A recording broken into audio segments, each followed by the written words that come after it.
The success of the Navy SEALs mission depends on training and stealth. Their goal to evade communist-backed revolutionaries in Grenada and rescue our allies. But when their covert operation is discovered, they're ambushed by rebel soldiers. Running out of ammo and out of time, they have to make every shot count to survive. In 1961, an elite team of special forces was created for covert operations on the sea, air, and land. Their missions have been kept secret for national security reasons. Who they are, what they do, has remained shrouded in secrecy. Now, based on first-hand accounts of classified operations, these are the untold stories of the Navy SEALs. October 1983, Grenada. The Caribbean island was in chaos. A military coup had overthrown the government and taken over the island.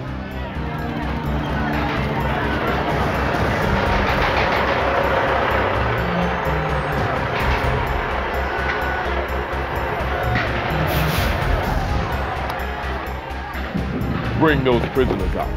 Prime Minister Maurice Bishop, beloved by his countrymen and a friend of the U.S., had been ousted and thrown into prison. Over 9,000 supporters tried to rescue him. His life hung in the balance.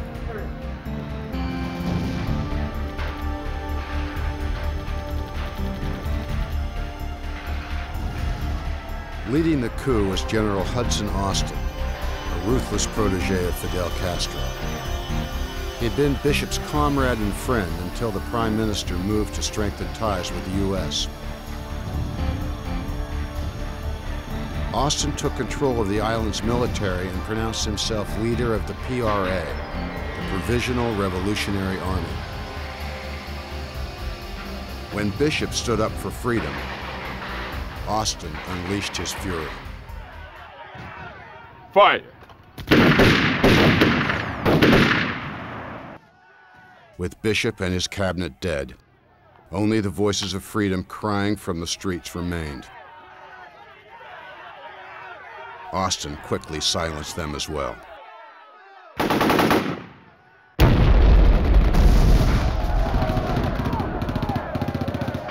The American government was concerned that the island could quickly become another Cuba, oppressing its people and serving as a potential staging ground for aggression. The U.S. presence on the island was limited. It didn't even have an embassy.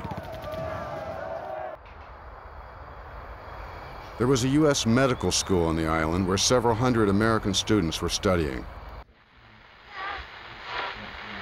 Lisa Grimes and Karen Guthrie had come here in pursuit of their dream of becoming doctors. Living in Grenada had its drawbacks. Public utilities were often shut down, and even the radio station would go off the air for unknown reasons. But the problem they encountered this day was not just another technological glitch. I can't believe the radio station's off the air again. Their tropical paradise was about to become a nightmare. They've sent out armored personnel carriers in the city. Their soldiers are killing people. Sam Paget, a fellow student, had just come from the street where the insurrection was mounting. Attention, all citizens of Grenada. Effective immediately, the Provisional Revolutionary Army has ordered a 24-hour curfew on the island. Any violator leaving them home will be shot on sight. We've got to get out of here. But the students quickly realized leaving wasn't an option.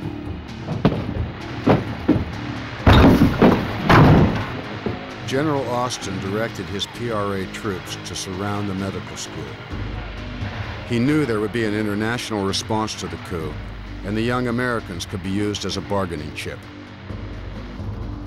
Karen, Lisa, and Sam were now pawns in a dictator's quest for power. 1,000 miles away from the conflict, the Joint Special Operations Command, JSOC, in Fort Bragg, North Carolina, was enjoying its anniversary ball. Admiral Larry Walker led the evening's festivities. So it better be good, Ensign. This is Walker. Then the word came from the Pentagon. A veteran of countless engagements in Vietnam, 50-year-old Admiral Walker, a longtime Navy SEAL, was now commander of JSOC. For all the times he had been called on short notice, he never got used to it. President Reagan ordered U.S. troops to the Caribbean without delay. Walker quickly summoned his most trusted field officer, Lieutenant Commander Mike Dillon. Walker had personally trained Commander Dillon. Yes, sir. Meet me in the briefing room with the rest of the staff in 5 minutes. Yes, sir. Their crisp military tone concealed the warm bond between the two men. Dillon and his wife Sandy were in high spirits on this festive night. I have to go. Until he got his new orders from Walker. He could not tell her where he was going or when he'd be back. Grenada was part of the Commonwealth of the United Kingdom. The Queen's representative and longtime friend of the United States was Governor General Sir Paul Scoon. Though Austin had been threatening action for some time, Scoon and his family quickly realized things had taken a turn for the worse.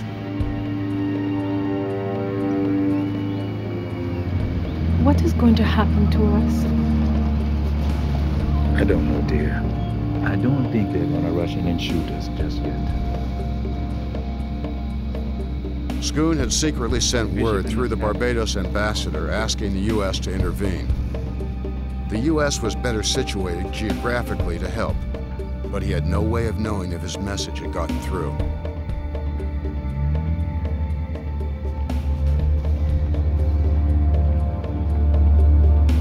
The coup leaders knew he had powerful connections around the world, and they watched him closely. One wrong move on his part might set off the volatile Austin and his PRA troops.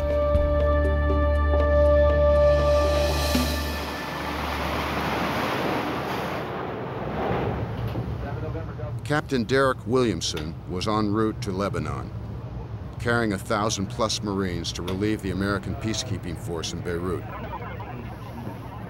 Sir, I have flash traffic from Atlantic Fleet. Thank you, Seaman. His mission was about to change. Navigator, Yes, sir. plot me a new course for Grenada. Yes, sir. The Independence and Guam battle groups were being called to Grenada. Williamson had been in the Navy for 23 years and had been on numerous tours around the globe. It's more important than Lebanon. Get me intel now. Carrier groups are how the U.S. exerts its political and military will around the globe. A change in mission reflected a change in world conditions. Captain Williamson immediately set about charting a new course. 180. 180, aye. What do they expect? 180. All ahead standard, aye.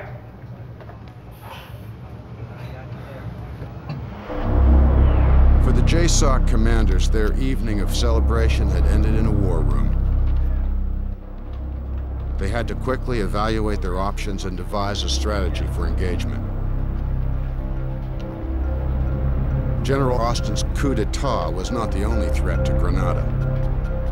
Intelligence had been monitoring the construction of a large Cuban-built airport. The estimated 250 Cubans building the airport were believed to be trained soldiers.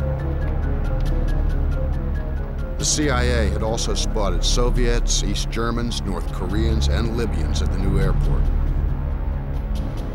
Saw these same photographs 6 months ago. What has intel gathered since then? We're working on it.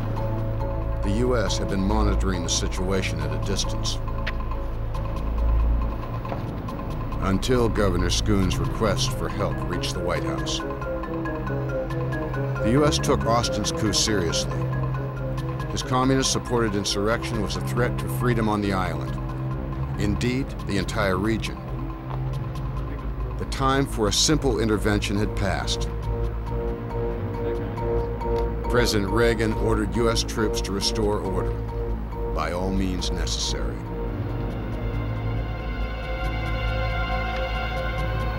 And the Navy SEALs would lead the invasion. There was no easy way in. It was an island over 100 miles from the nearest mainland. The first strike force would be one of Admiral Walker's SEAL teams. They'd have to parachute in off the coast of Grenada. They were to sneak onto a small airfield and plant radio beacons along the runways to guide in the planes carrying the Army Rangers. It was supposed to be a daylight drop into calm seas. What's going on here? It's pitch black out there. Sorry, Lieutenant. Flight time was shorter than expected. Do you want to abort? Walker had trained his men to take decisive action, even when life and death hung in the balance. No, I don't want to abort. 10 minutes to exit. If there's a possibility that a mission can be accomplished, a SEAL will take that chance. The SEALs would parachute into the sea and climb into boats that had been dropped seconds ahead of them. It was a difficult plan in daylight, nearly impossible at night. Go! Intel had predicted calm seas, but a major storm system unexpectedly developed. High winds had churned up 12-foot swells.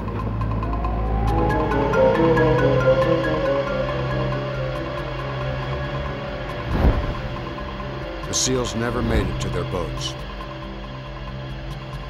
They fought to cut free from their chutes before being dragged underwater.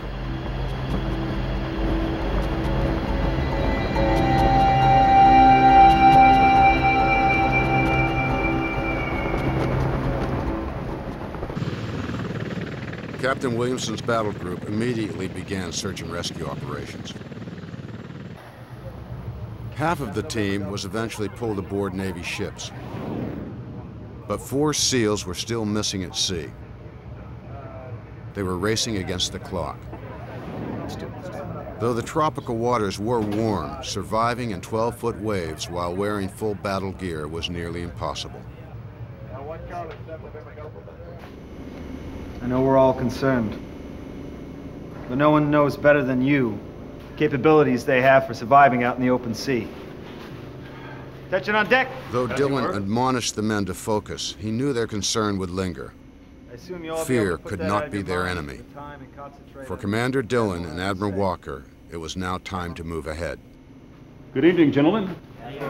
Evening, sir. I'm here to brief you on your Grenada mission. We have the first slide, please. The Pentagon's overall invasion plan included both special and conventional forces. While Marines stormed the northern half of the island to free the medical school, the Army Rangers would seize the new runway in the south. The Air Force would provide close air support for all the invasion forces, and the SEALs would airlift Governor Schoon off the island. Their orders were simple.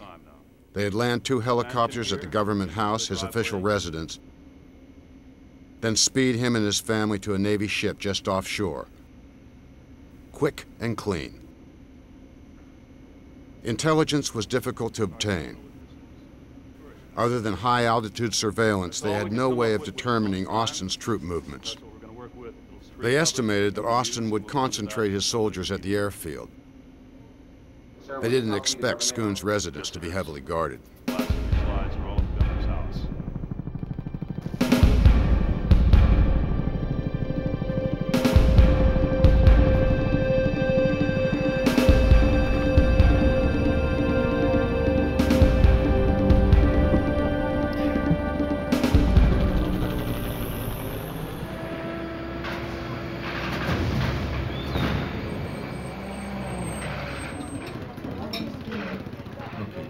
The regime had tolerated Schoon thus far. Schoon did not perceive himself as a military threat and hoped Austin would leave him and his family alone. But Austin and his PRA troops had other plans. Through a spy in the Barbados embassy, Austin had learned that the Americans were coming, and he blamed the Governor General. He ordered his men to lie in wait for the American assault.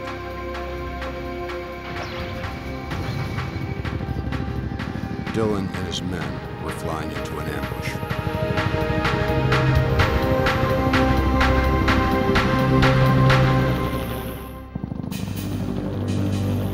The SEALs had to find the Governor General's residence before they were spotted by Grenadian ground forces below.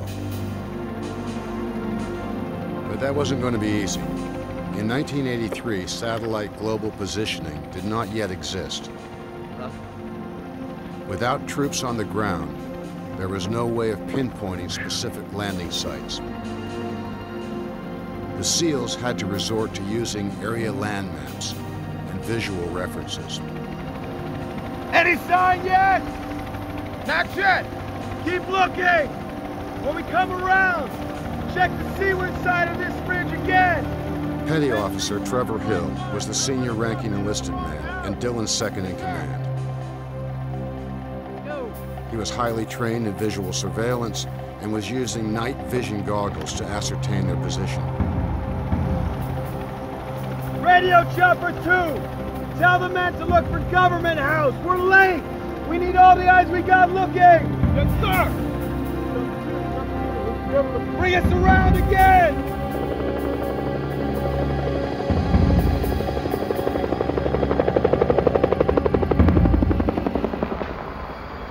The medical students anxiously waited, held in their dorms under 24-hour curfew. Lisa, overwrought with fear, had somehow managed to fall asleep. Sam and Karen's fears would not be so easily suppressed. They tried to comfort themselves, thinking it would be over soon. But there was constant reminder just how serious the situation had become. There's a lot. Whoa.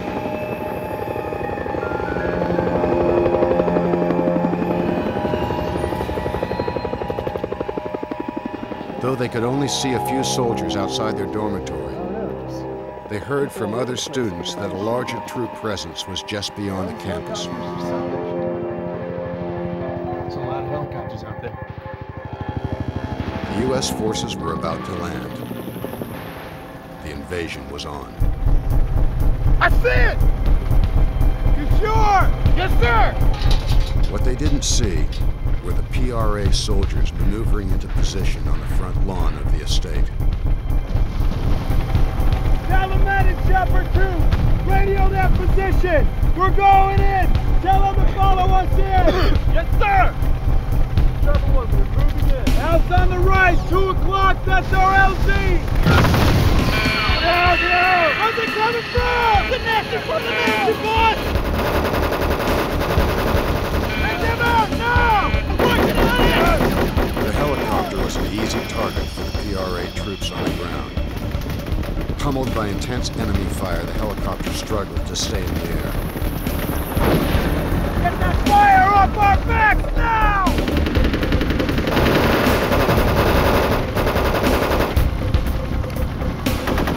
Dillon's SEAL team was caught in the most dangerous position, hovering over the landing zone at Government House under intense enemy fire.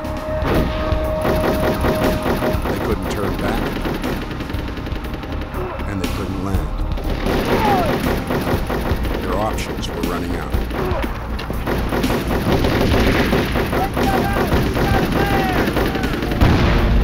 The SEAL radio operator was hit, and their ground radio destroyed. They had lost all communications with the Independents and JSOC. We lost the co-pilot! He's down! He's down! You all right? That's alert!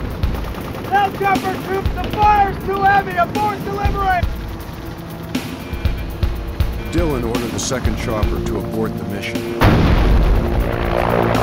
It too was under heavy attack. He knew he was losing half his fighting force and the only working long-range radio. But if he didn't leave now, it might not make it back to the ship. Dillon's chopper couldn't stay in the air much longer. He had only a few seconds to decide whether to abort or attempt a landing. Just get us over the front lawn! We're gonna fast from down! 30 seconds! 30 seconds! 30 seconds! Going down! We're going down! Yes, sir!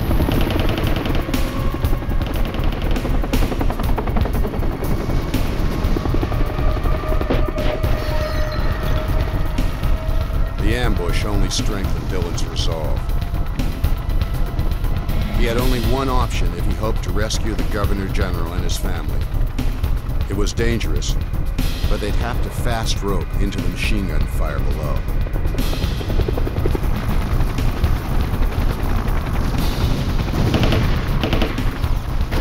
The PRA troops quickly repositioned themselves and continued firing.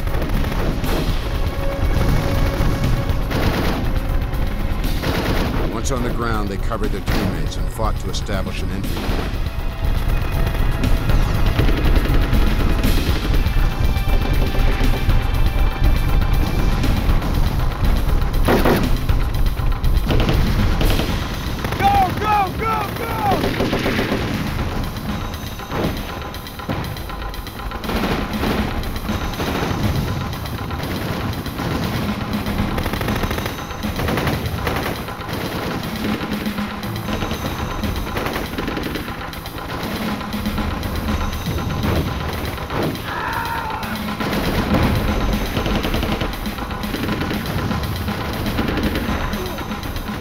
Just as the last SEAL landed, the engine took a direct hit. The crippled helicopter might not make it to the ship waiting offshore.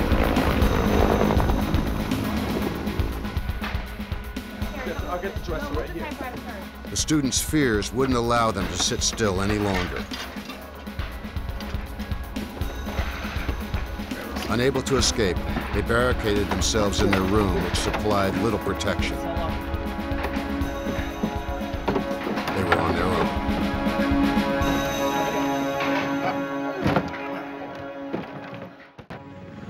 Chopper 2 sustained heavy damage, but managed to make it back to the Independence, loaded with the other half of Dillon's SEAL team. Finally, word came to Captain Williamson from the flight deck that the other chopper had returned as well. Williamson knew Dillon was on the ground, but without radio contact, they had no way of knowing his situation.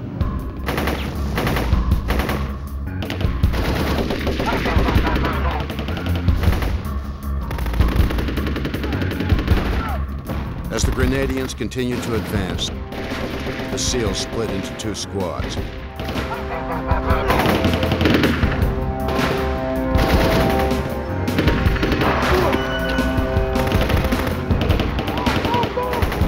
One squad laid down cover fire as the other moved ahead a few yards. They couldn't remain exposed. Dillon had to get his team in the house.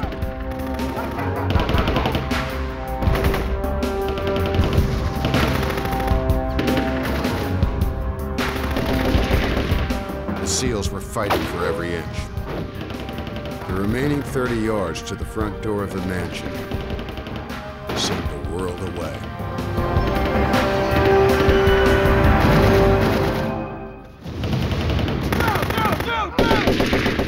The Grenadians outnumbered and outgunned the SEALs.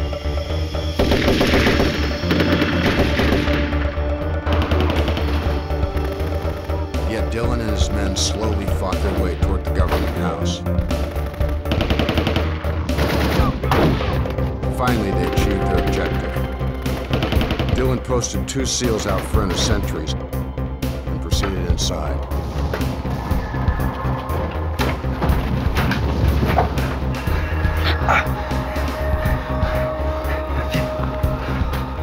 They had made it to the house alive with only one casualty.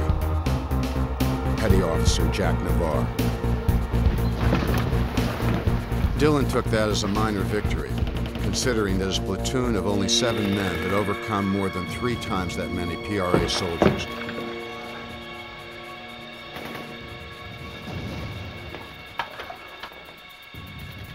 They weren't sure if Governor General Schoon was wounded, held prisoner, hiding, or dead.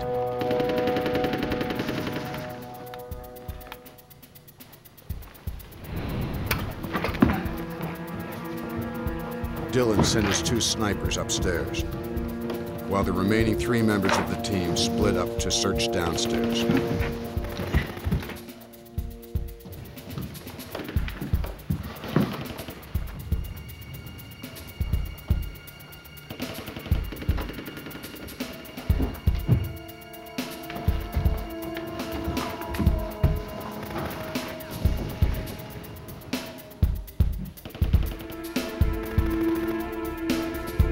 Despite his leg wound, Navarre still managed to help the team.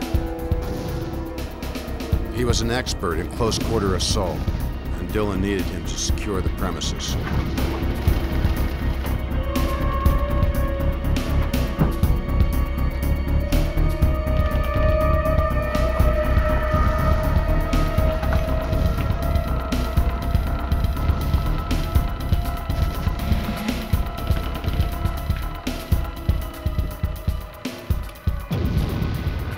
The governor had apparently left in a hurry, with no signs of a struggle. But Dillon remained uneasy.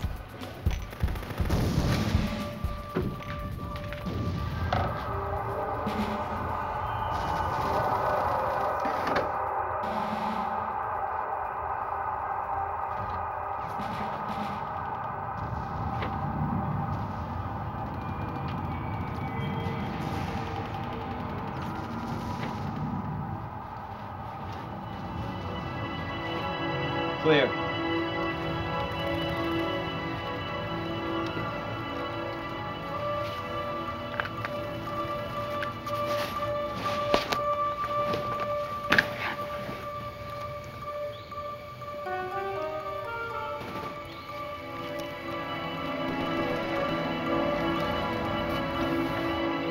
Night vision goggles and clear vantage points gave the snipers an edge.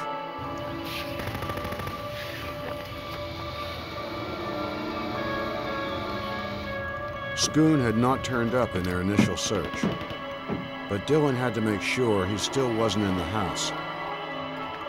He wondered why the Grenadians fought so hard to block their entry. How's it looking upstairs? Yeah, all clear upstairs, boss man. We've got tangos on the lawn. Take them out. Already there, sir.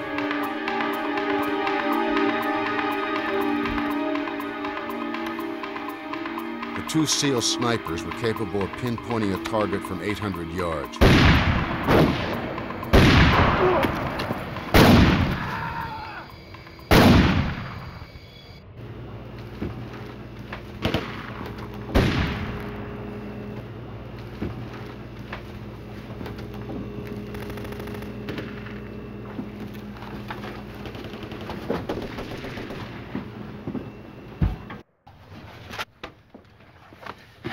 Commander, downstairs all clear.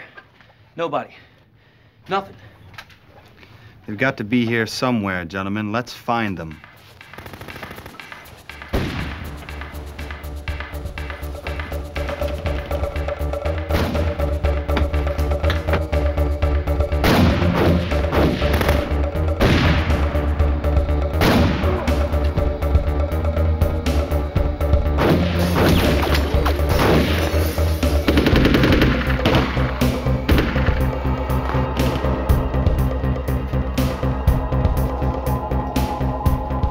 Dillon, Hill, and Navarre continued their search.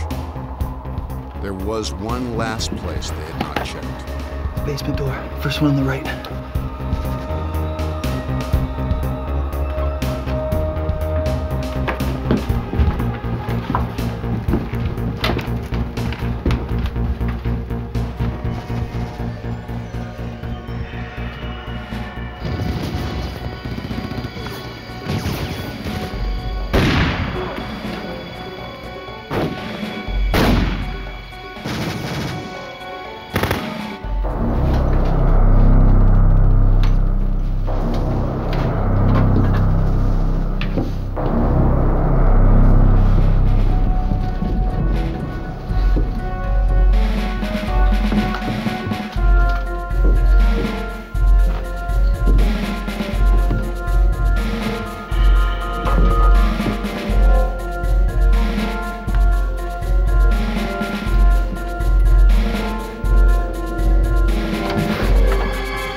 his family and staff huddled in the basement with the only weapons they could find. All clear. Clear. You can put down your weapons, sir. You won't be needing any of those. What's happening? As we speak, a deployment of American forces is liberating the island. We're Navy SEALs. We've been sent to rescue you. Yet Dylan had no idea how or when he could evacuate them from the We've been island. having some communication problems with our command post. Our For radio's now, destroyed. they weren't going anywhere. General Austin and his Cuban advisor were desperate. The U.S. response was more than they'd bargained for. With Americans advancing on all sides, the Cuban advisor suggested Austin consolidate his forces in several areas. Because Governor Schoon was a key U.S. ally, controlling him was a major advantage. Austin immediately ordered increased reinforcements to the governor's house.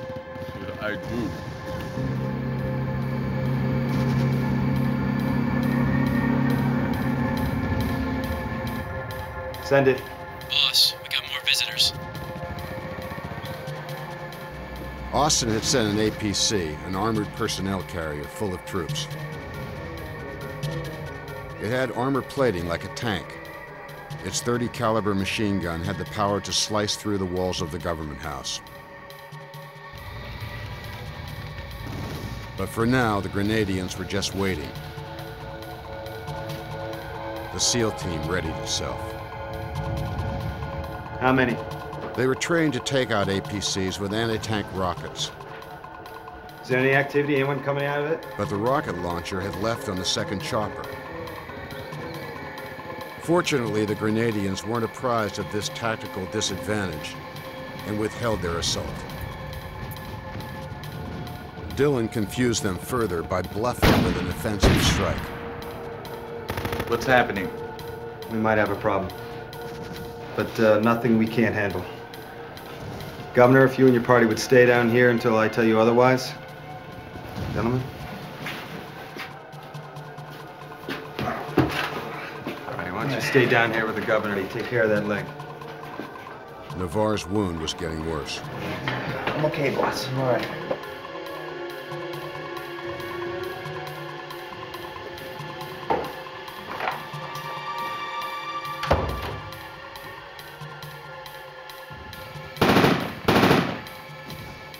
Just a matter of time before the Grenadians would attack.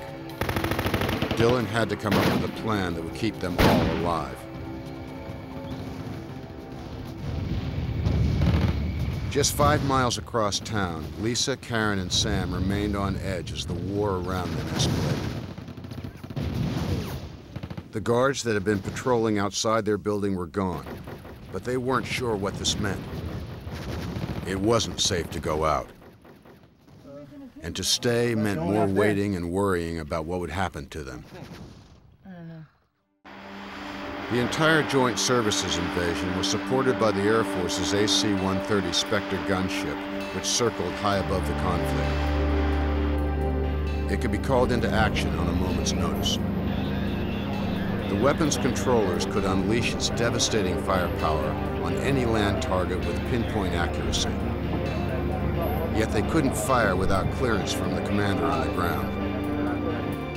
And with his long-range radio destroyed, Dylan couldn't order such an attack. Keeping the Grenadians at bay was his only option. I want a tango within 50 yards of this place. But he didn't know how long he could hold out. Admiral Walker was putting together a plan to rescue the SEALs.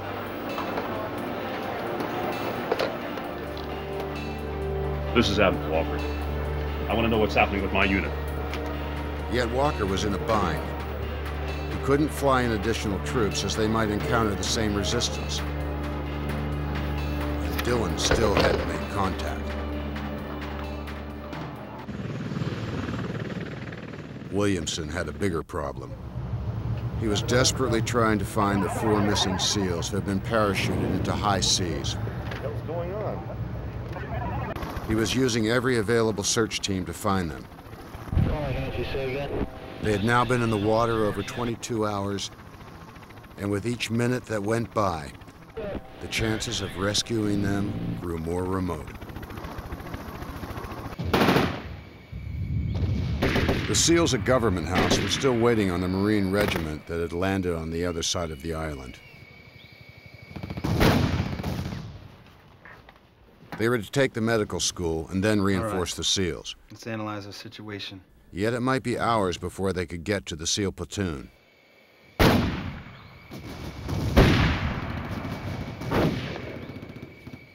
Dillon would have to make his ammunition hold out as long as possible.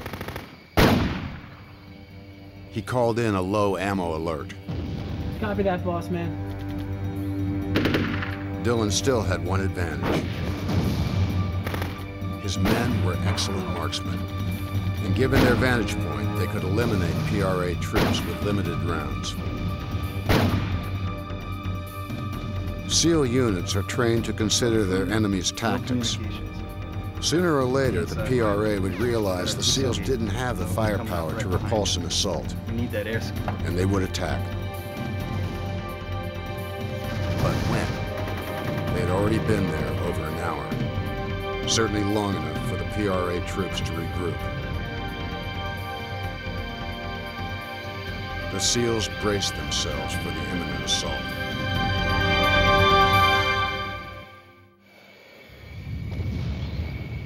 The SEALs were in an entrenched position against the PRA troops, yet their assault rifles would be no match for the APC's .30 caliber machine gun. The Scoons were safe behind the walls of the basement. But for how long? Yet strangely, they received help from a most unexpected source.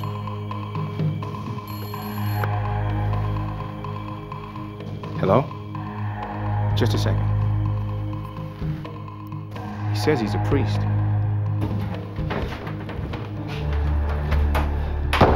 Governor? Do you know Monsignor Evans? Hello? Jeffrey. The priest had simply called to check on the governor's safety, but had opened a way of escape for them all. Get me JSOC. It was just the break they needed.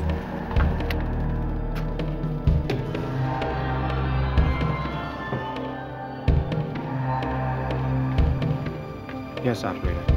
I would like to make an international call to the United States, Fort Bragg, North Carolina.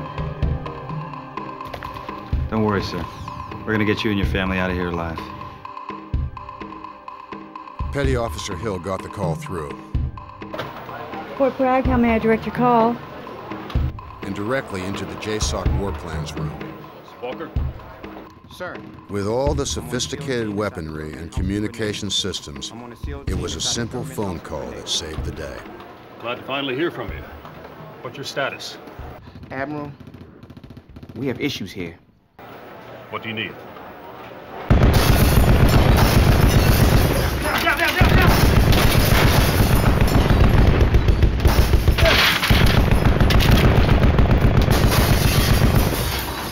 Okay, sir.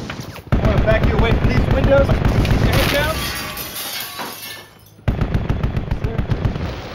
Headquarters could only sit by helplessly and listen to the assault.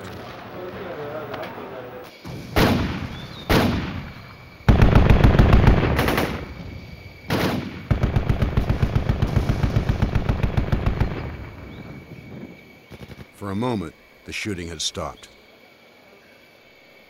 I want you to take the Governor General back down to the basement. Sir? Sir? Admiral, we need some air support now. Close air support is on the way. Yes, sir. Give Spectre a heads up. We have 2 sentries out on the front lawn.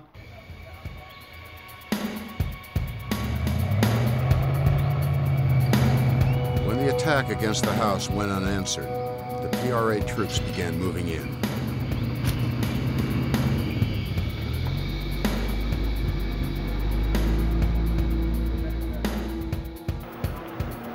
That's it. Mansion facing north. Thank you, Ops. Admiral? Sir, we're low on everything here. Is there any ETA on reinforcements? I'm sorry. The Marines were still bogged down trying to reach the medical school. Copy that. Dillon couldn't expect reinforcements until morning. Thank you, sir. The Spectre would be their only backup.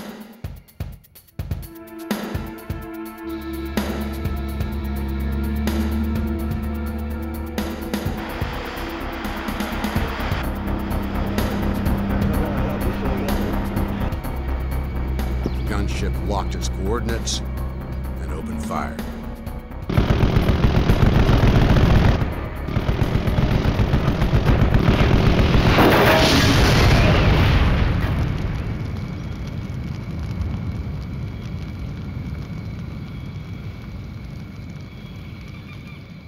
The SEALs outside the government house weren't touched by the gunship's precision fire.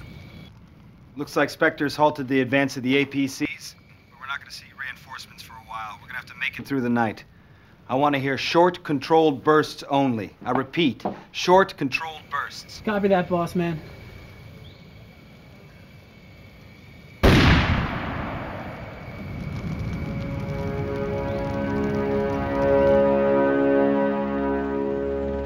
Time had run out for the SEALs lost at sea. After a massive search effort, Captain Williamson reported no trace of the missing men. The search was called off. Despite the success of the Spectre assault, Dillon's SEALs couldn't let down their guard. Some PRA soldiers had survived the strafing and remained a threat to the mission. Several SEALs had already run out of ammunition. The others closely guarded what little they had left. Boss man, Junior's out of ammo.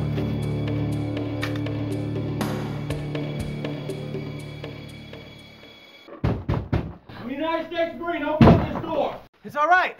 We're Americans. Don't shoot! Get this stuff out of the way. The Marines had finally defeated the PRA troops controlling the medical school. All right, open up this door. Get this down. All right. Get this junk out of the way. The students were never so glad to hear a Carolina accent. Okay. Y'all the only people in here? Yeah. Okay. All right. Come with me. Sarge, you got some more back here?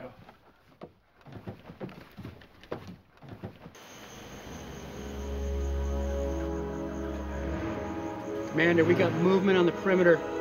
At Government House, Dillon and his men prepared for a final PRA assault.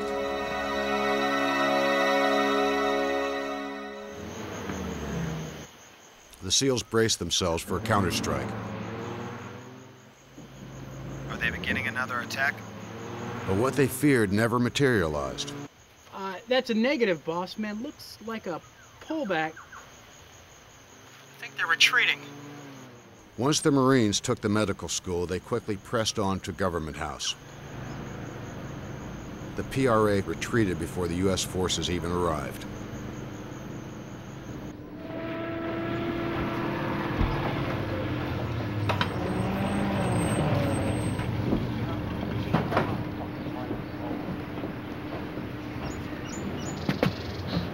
Here we go.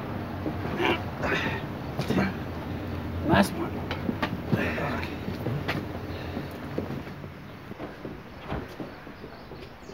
Governor, this is all that stood between us and hand-to-hand combat. We appreciate all you've done. What's happening now? All right is here. The Marines will take care of you from here on out. The SEALs had accomplished their mission. The governor was safe.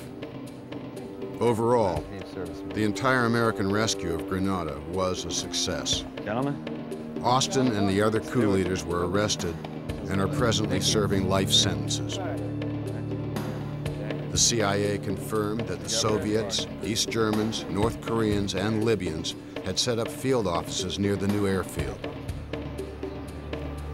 The island had indeed become a training camp for terrorists. That threat was eliminated. Sacrifice, the courage, the commitment to the lives of these 4 men. But for Admiral Walker, Lieutenant Commander Dillon, and the other SEALs, it was a bittersweet victory. And the men who worked with They had lost 4 team members in the ocean parachute drop. Formation. Attention. The SEALs promised to always recover the bodies of their fallen comrades. But the 4 SEALs were never found.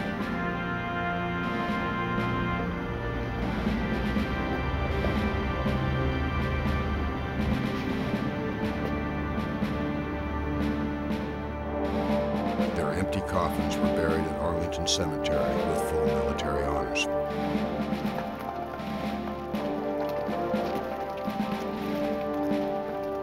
The U.S. intervention in Grenada is still celebrated by the island people every year as their day of liberation.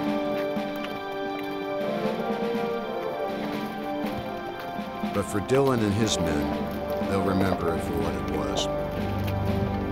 A war.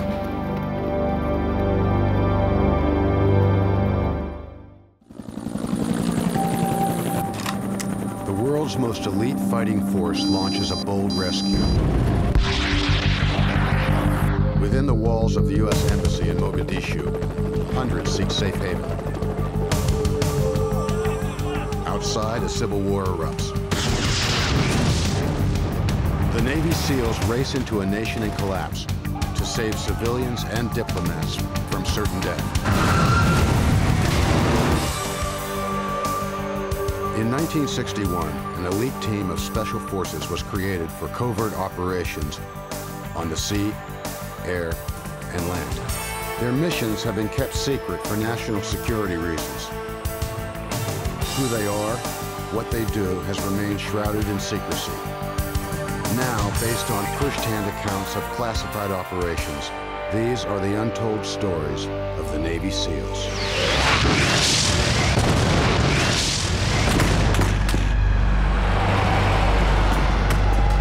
January 1991. Civil war had erupted in the African country of Somalia. Rebel factions were fighting in the streets of the capital city, Mogadishu. Standing in the midst of it all was the last safe haven of Western democracy, the United States Embassy. Not again.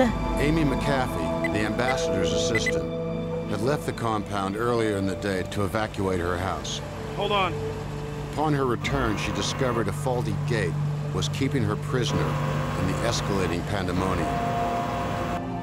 McAfee had been in the Foreign Service for 7 years, even taken the terrorist response course mandated for State Department employees. But nothing prepared her for this. There was anarchy in the streets. The few Marines assigned to the embassy were outgunned and unprepared.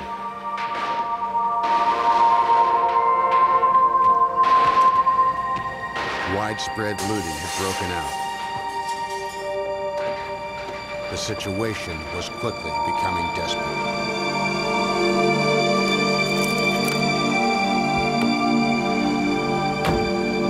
I'll try. It worked last time.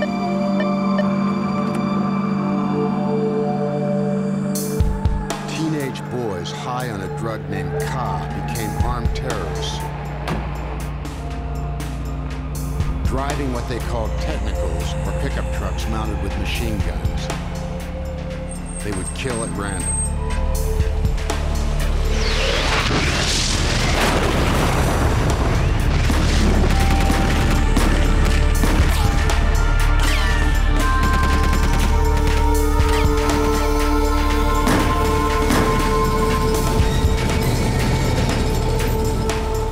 McAfee finally made it inside the compound.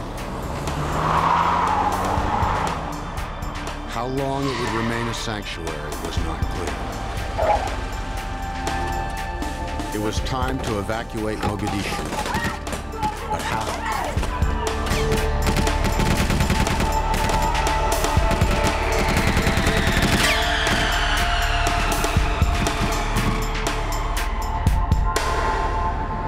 The U.S. Embassy was surrounded by the chaos in the streets.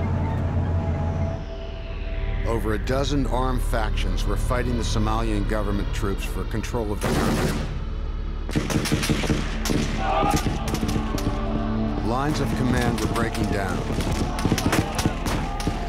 There were police assassinations, civilians were terrorized. Government troops turned on their officers because they were from a different tribe. Ancient boundaries and loyalties were fast becoming the order of the day.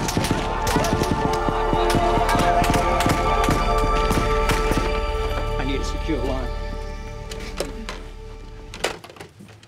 U.S. Ambassador Frank James, a veteran diplomat, had seen this coming. 23 years in foreign service had taught him one thing. Diplomacy is the first thing to be sacrificed during a civil war. Survival was the only law. The ambassador and his staff had rehearsed for emergencies. However, they had not anticipated the failure of the telephones. You better patch us through on the radio. State Department. I'll need a little time for that. I'm afraid we don't have time. The ambassador needed to get a message through to the State Department. Hello, this is Ambassador James, U.S. Embassy, Mogadishu. K7 area overrun with government factions. We've retreated to the embassy compound. Transmitting by radio, he had no way of confirming that his message was received. 2 weeks earlier, as a precaution, James had ordered all embassy families to be sent home. At least they were safe. With the rebel factions pressing in, he wasn't sure if he and his staff would ever see them again.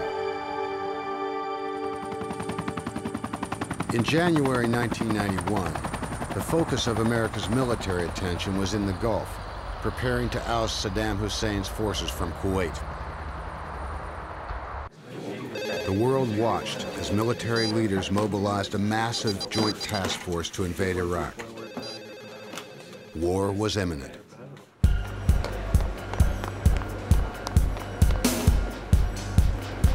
Pentagon officials were caught off guard by the crisis in Somalia.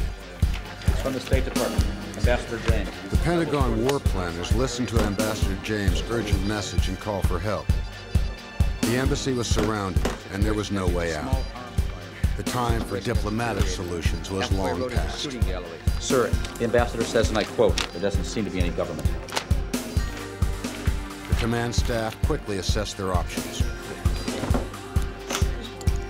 Ambassador James had asked for paratroopers to be sent in from Saudi Arabia. But paratroopers would be easy targets with so many Somalis on the ground wielding weapons.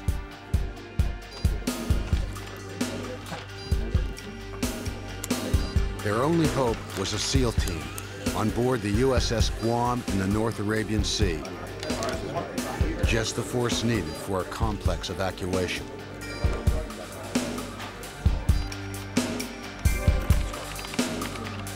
The flag officers quickly devised a bold plan.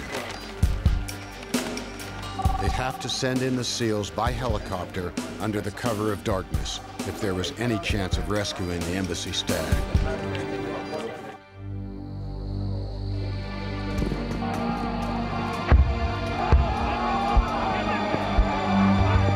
Word had spread that the American embassy was the last safe haven in the city. Diplomats from every nation were asking for refuge.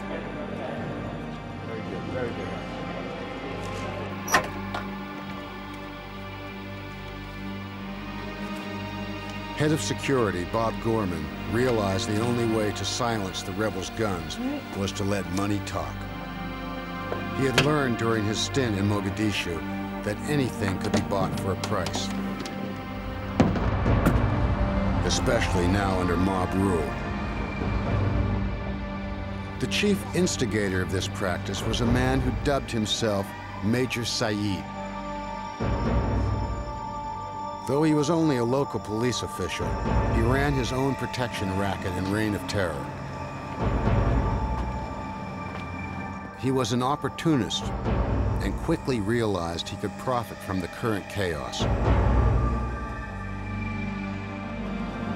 Desperate people will pay anything for even a small measure of security, and the ragtag police force he controlled could offer just that. Growing up in the inner city, Gorman had witnessed local gangs intimidate their rivals. He understood Saeed's methods and motives.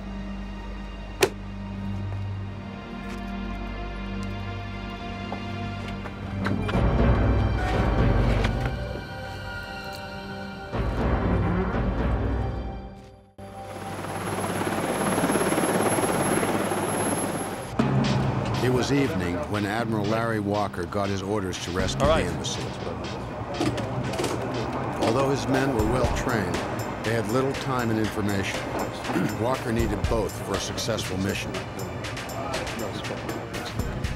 If there was one man he could trust to think on his feet, it was Lieutenant Commander Mike Dillon. A veteran SEAL, Dillon had proven himself in several conflicts. Come on in, get yourself situated. Beyond his tactical proficiency, Dillon was politically savvy as well. The Admiral considered him perfect for the job. But the mission would still be extremely difficult. Getting there was the first hurdle. The SEALs, along with a backup squad of Marines, would fly hundreds of miles by helicopter. Well, is here going to be going to Mogadishu? Using night vision goggles, the pilots would navigate through the darkness. Your job is to get in there and make sure that the ambassador is secured and kept safe. Any questions? Admiral, any idea what kind of firepower we're going to see when we're on the ground?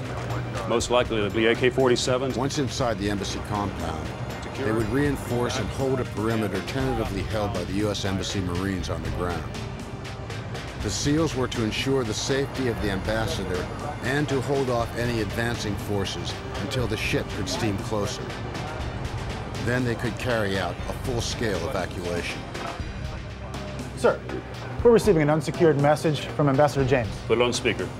Hello, this is Ambassador James, U.S. Embassy, Mogadishu. K7 area overrun with government factions. Request you send rescue operation with all possible haste. Let's go, gentlemen. Let's go, guys. Wake up. The SEAL team left the deck of the Guam that night, uncertain of what lay ahead.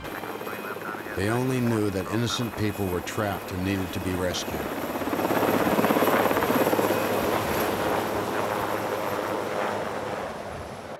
As the Americans waited for help to arrive, the embassy was overflowing with non-American diplomats seeking rescue. The helicopter was nearing the African coast as Dillon briefed his troops. We haven't had a chance to discuss, let alone rehearse this scenario. We gotta get it right the first time. Anybody been to Somalia? No, sir. Never. Anyone could be an enemy or a friend. We have to remember to use our first weapon. Up here. Let's be vigilant and professional, gentlemen. Each man checked and rechecked his equipment. Though they were safe for now, waiting and wondering seemed worse than any potential conflict that lay before them.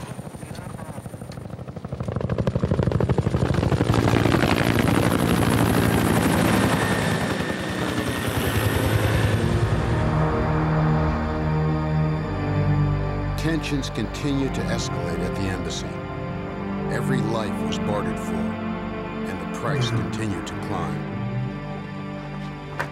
The payoffs to Saeed made the other rebel groups want a piece of the action as well. Gorman was keeping Saeed at bay, but he couldn't begin to manage the volatility of the other groups. It was only a matter of time until they initiated an assault.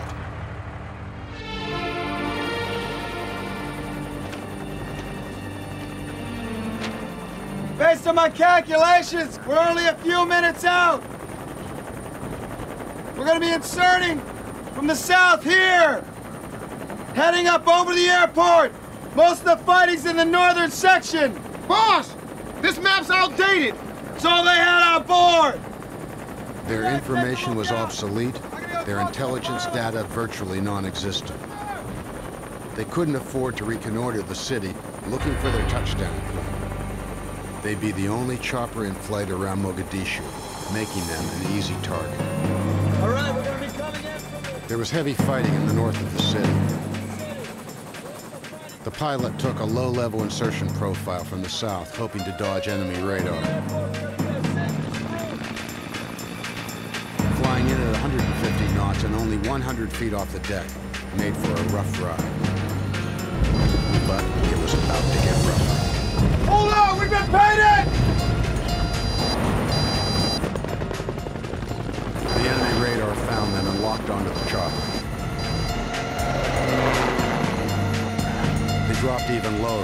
enemy fire, screaming in 75 feet above the ground.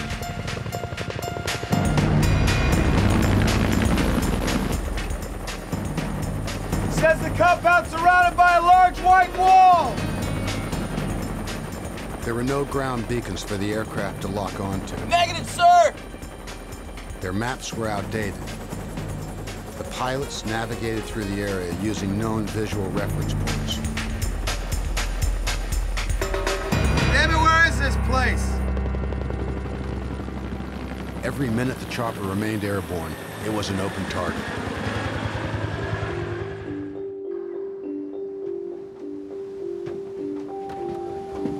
Saeed was content with the money he had extracted from the Americans. But word soon traveled like wildfire about cash reserves at the United States Embassy.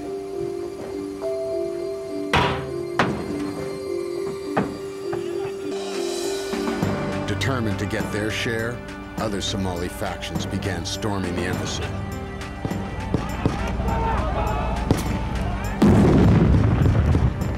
They're coming over the walls. The fighting in the streets was spilling over into the embassy compound. Hit those lights. Over a dozen rebels wielding AK-47s were seconds away from ransacking the embassy compound. And there was no way to stop them. The 6 Marines stationed at the embassy were no match for the attacking rebels.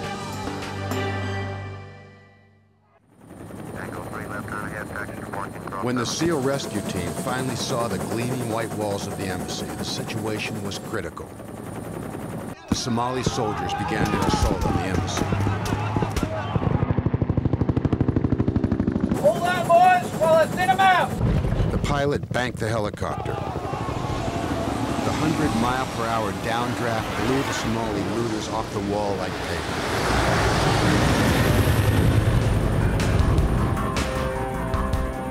The SEALs were unaware that a few rebels had fallen inside the compound.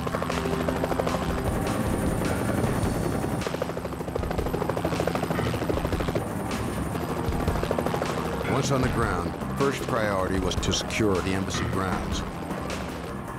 Even one well-placed bullet from close range could disable the helicopter.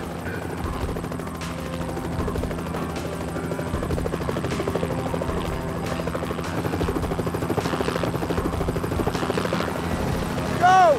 You! Take the rear ground! The rest of you with me!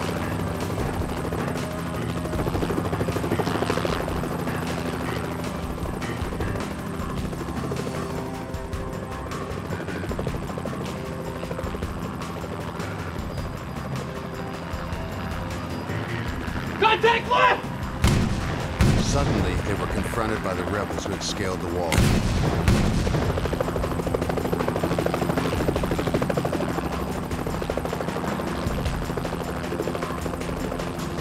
Extend the perimeter around that wall. I don't want anybody within 20 yards. Use whatever force necessary. Get inside! Tell them not to shoot. What? Who the hell are you? Ambassador James! James recognized that no matter how dire the situation, diplomacy still must supersede military action. We don't want to be responsible for this situation escalating into a full-scale conflict. The order was clear. They could not fire on any Somalis unless they were actually inside the walls of the compound. Okay, rules of engagement. Take your positions and no shots fired. If a tango sets a foot over that wall, pop him. Yes, sir! Not returning fire placed them at a disadvantage. But the SEALs followed orders, though it put their lives in danger. Members of the SEAL team took to the rooftops to gain better vantage points.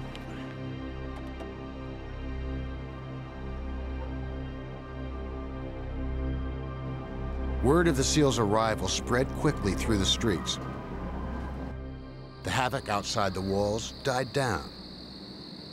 The soldiers and cruising technicals had disappeared, at least for now. You're ready to load the chopper now. We can take at least 60 people. Excellent. That'll cover most non-embassy Americans and non-essentials. They're ready now. Though James and Gorman were anxious to evacuate, they worried about the helicopters drawing enemy fire.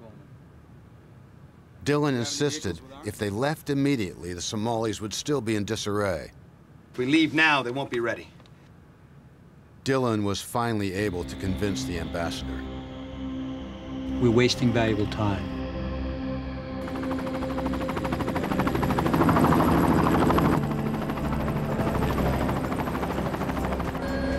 Dillon and his men would have to load the chopper quickly before the Somalis could respond.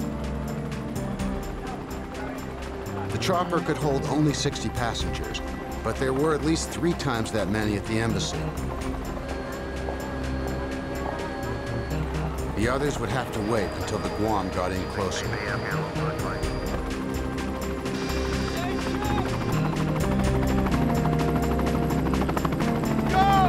Dillon got the first wave of evacuees onto the chopper.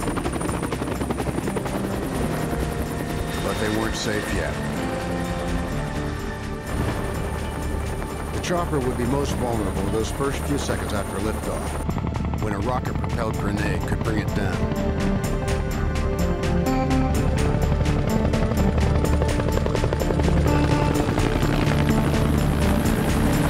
There she goes. That's it. Thank you for flying U.S. Navy, ladies and gentlemen.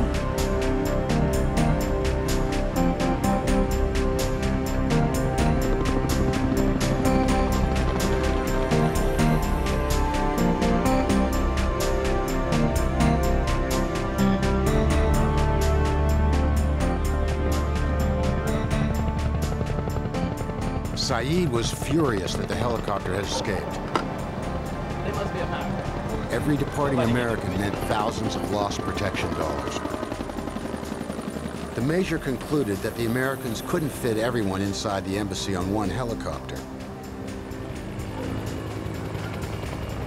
As long as people remained in the embassy, he could exploit the situation for his personal gain.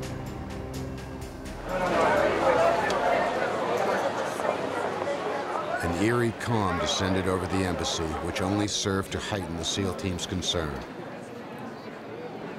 Were the rebels going to leave them alone, or were they simply maneuvering into position for another assault? There was no time to wait. The ambassador's staff hurriedly prepared for evacuation. Admiral, we cleared the chopper. We're not out of the woods yet. Can you hold the compound till we return? We'll do our best, sir. Admiral, I may be sending you some strange bedfellows. James warned the Admiral that he'd be sending diplomats from over 30 countries. Bringing unfriendlies on board a U.S. warship could pose a security risk, and Walker would have to prepare. The Admiral was aware that the Guam was making good time towards Somalia, but they had over 200 more people to evacuate before dawn.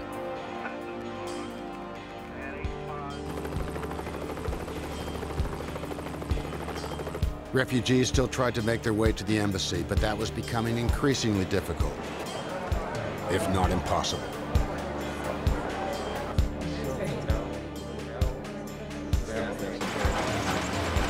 We have a situation. 3 American citizens stranded in the K7 area. Husband, wife, and child. Why didn't they come when I sent out a warning 3 days ago?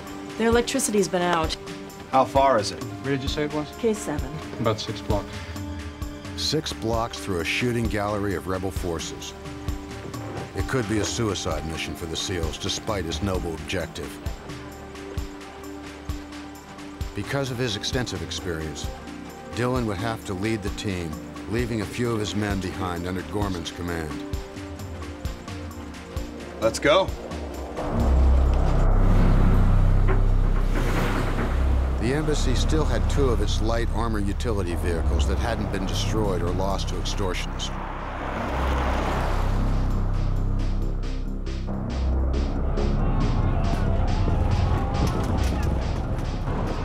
An embassy Marine would serve as navigator.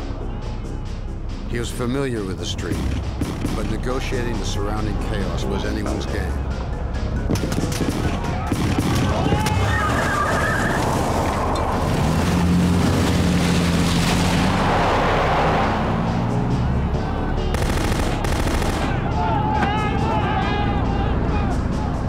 SEALs are trained to think clearly in the midst of uncertainty. And Dillon was determined to assess and respond without distraction.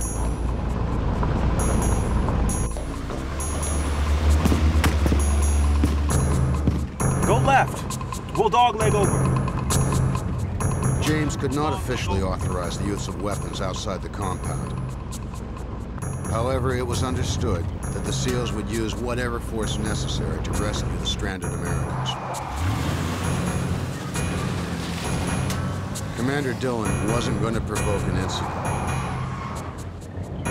If he could avoid using his weapons, he would.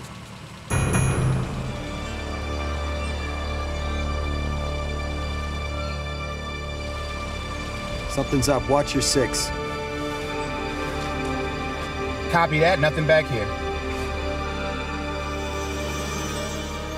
Training had taught Dillon not to let the opposition eliminate one's options.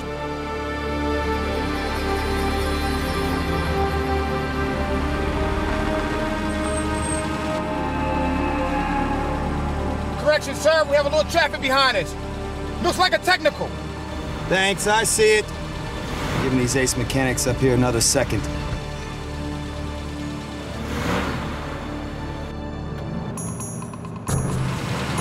Trap, back up, back up, back up!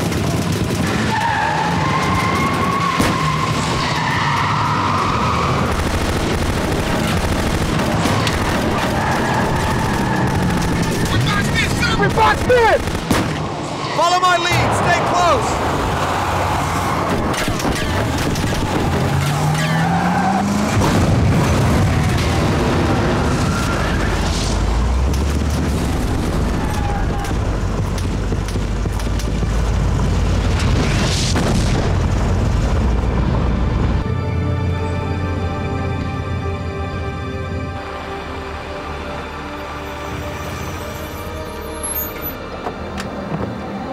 The rescue party reached their destination, but the family wasn't at the rendezvous point.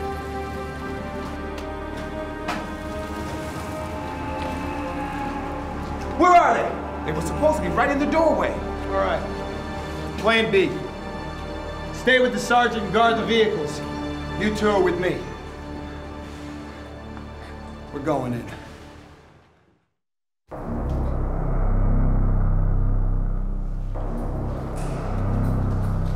Though the building was quiet, the SEALs remained vigilant.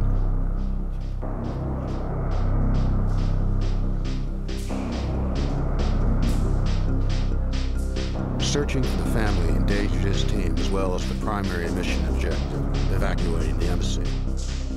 Yet Dillon proceeded.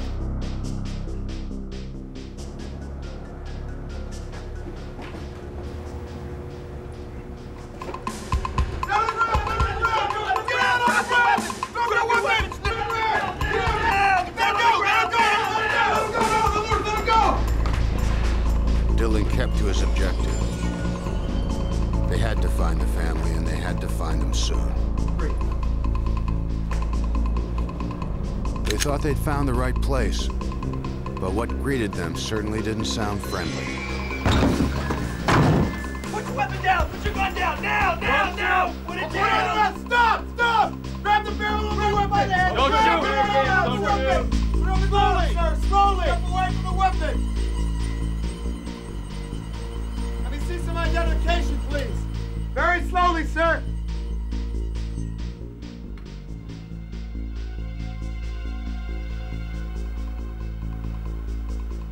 Could have gotten yourself killed, sir.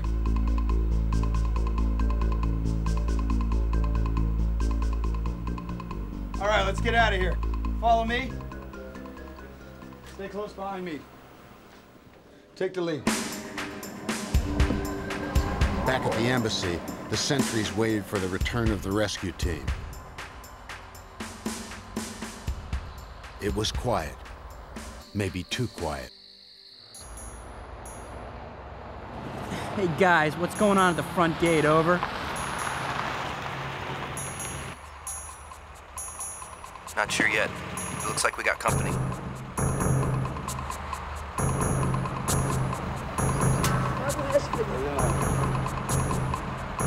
Incoming!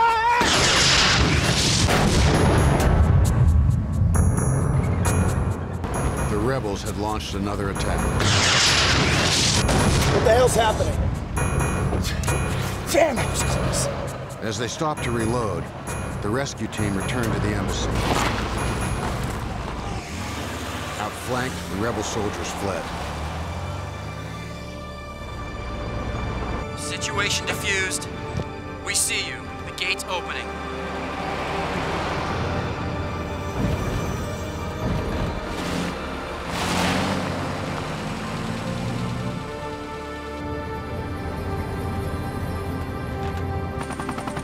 The Guam continued towards the East African coast at flank speed.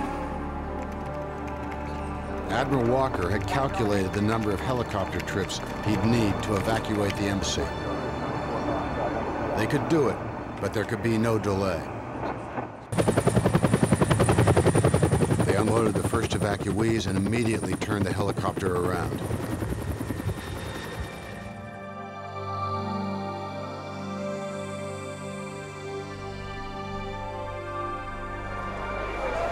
Unbeknownst to Walker, diplomats from other countries were pouring into the embassy looking for safe passage out of Somalia. Ambassador James and his staff were faced with the most difficult decisions. Only American citizens and those with proper passports could be evacuated without violating international law. Even Somali nationals that had worked at the embassy for years had to be left behind. It was diplomatic triage, and James certainly didn't relish the task.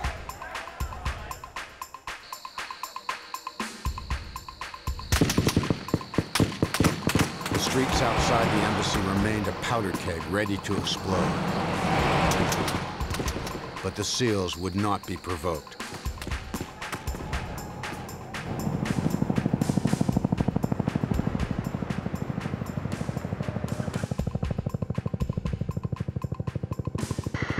Back.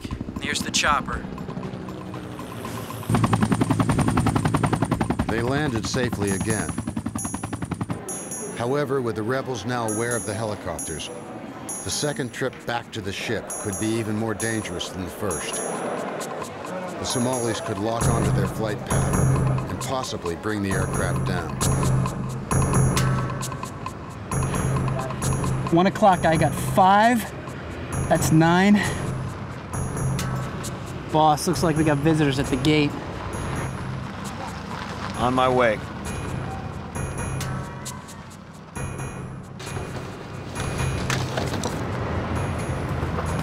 Friendlies? That's a negative, boss man. Not unless the welcome wagon's driving around with anti-tank guns.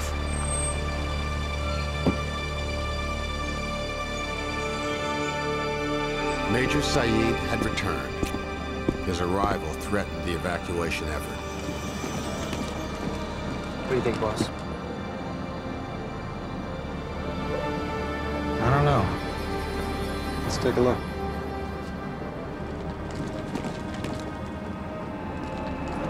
Take my left. Request permission to speak to Ambassador James. Identify yourself. I am Major Saeed. You got him covered? Like a fly on sugar. Just hold him, I'll be back.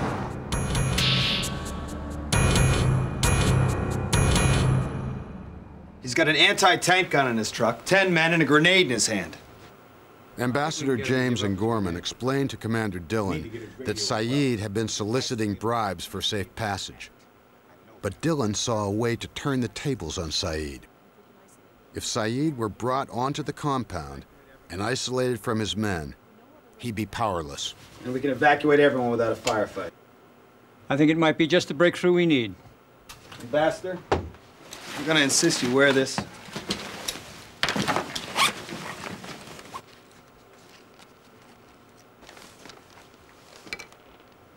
The meeting was risky, but they counted on the one thing that would distract Saeed: money.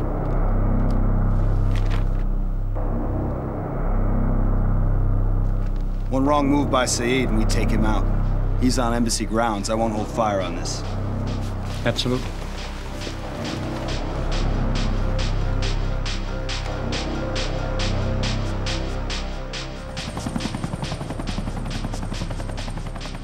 Boarding evacuees would have to wait for James and the SEALs to deal with Saeed.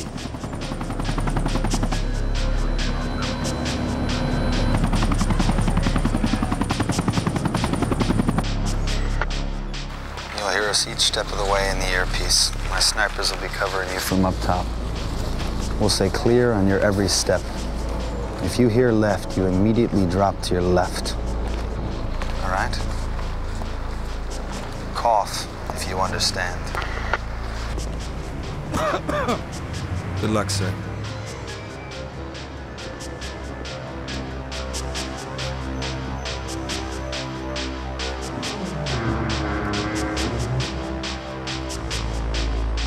Major Saeed, Ambassador. What can we do for you this evening? Dillon demanded that the Major hand over his grenade. He had to disarm Saeed if he was going to achieve his objective. If you wish to speak with the ambassador, I'm going to have to insist.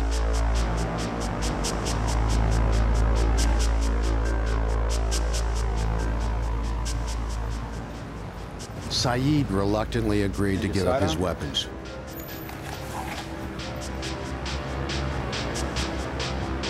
And the radio. But the Major wouldn't relinquish his radio. Please come in.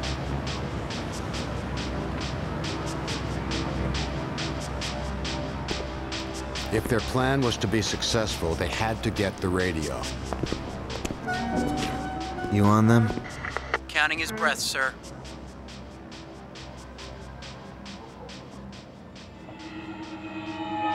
Dillon had emphasized to the ambassador that he was about to enter the diplomatic negotiation of his life. One wrong move on his part, and they would all pay a price. Come in, Major. Please, Major, have a seat.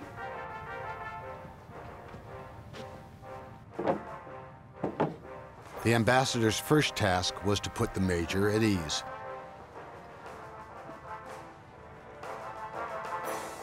Drink? Though Saeed was there to negotiate, Dillon had an alternative purpose: to buy time until the helicopters could leave. To ease tensions.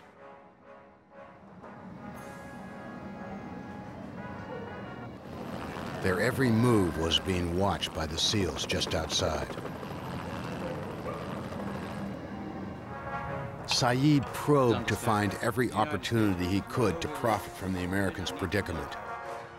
He even offered to protect them during their evacuation. Ambassador James downplayed the evacuation, saying they were simply relocating staff until things settled down. Start loading them up. With Saeed distracted, they could now continue with the evacuation. But before they could fly, they'd still need to get that radio.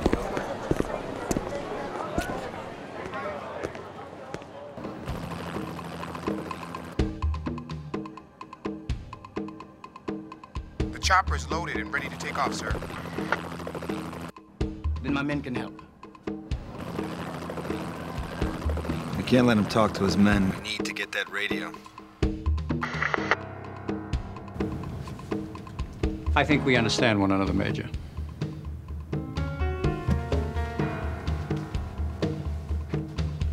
Amy, would you bring in the keys to the cash box, please? Thank you. If you would follow me, Major.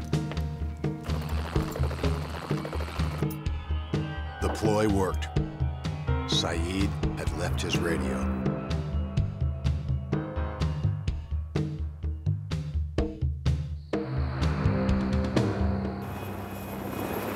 The helicopter made a run for it. Saeed's men didn't fire. If they did, the Americans might kill Saeed.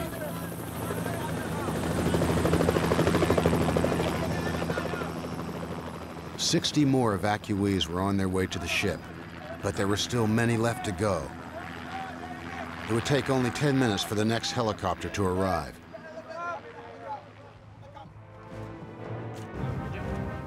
the negotiations continued without a hitch. Would you consider this an adequate down payment? The sound of the music blocked out the helicopter's departure, and the money placated Saeed.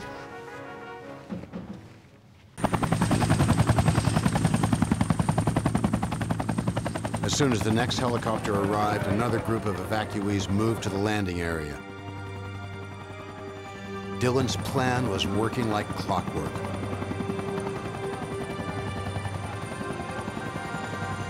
Cigar, Major.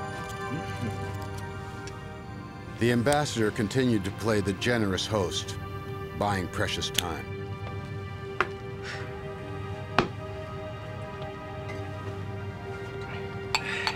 Another drink.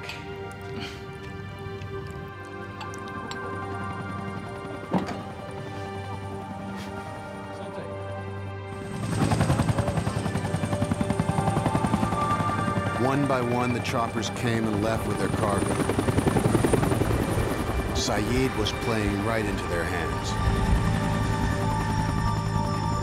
The plan was on track. By now, the Guam was just off the Somali coast. The choppers were turning around in minutes.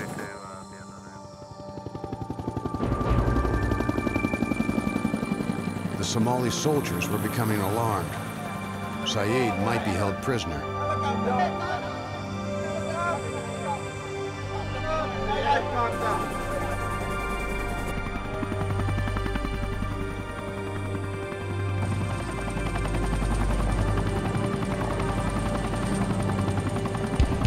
Is this the last of them? One more group, sir! How's the ambassador holding up? Like long-lost friends.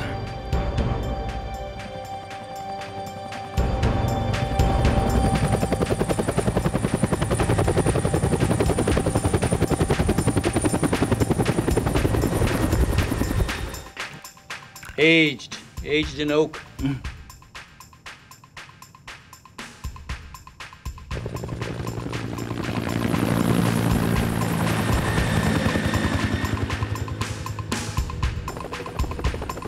Dawn was minutes away. This was the last time the chopper could safely land under the cover of darkness. Everyone leaving the embassy had to be on this last helicopter, including the SEALs. That's the last of them, sir! We've got an empty house! Round up the men! I'll get James! The Somali soldiers could wait no longer. They began their assault.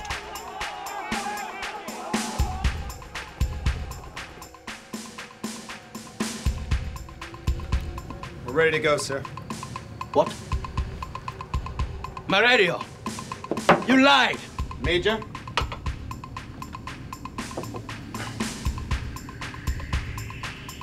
Major, the United States like to keep its friends riding in style. James offered the embassy's Mercedes if the Major would ensure safe passage. Sir, it's time.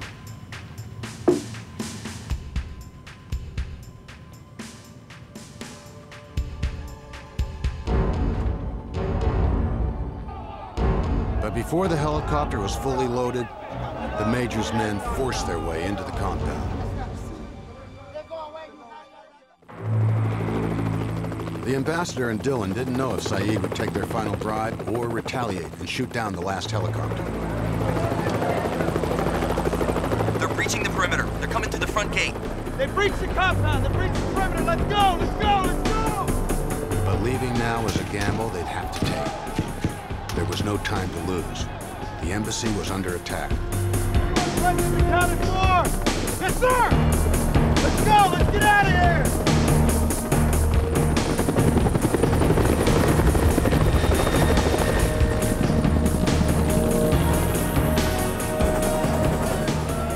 The Major, it seemed, had kept his word. The last of the evacuees safely cleared the compound. But the celebration was short-lived.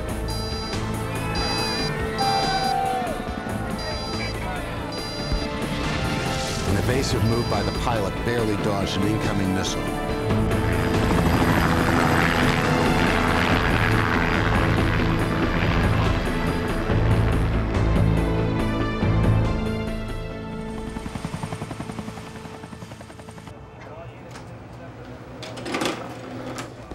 Commander, my men and I need a lift to the Trenton. Can we get a chopper? Not yet. The Admiral wants a debriefing with you and your SEAL team immediately down the conference room. So much for rack time.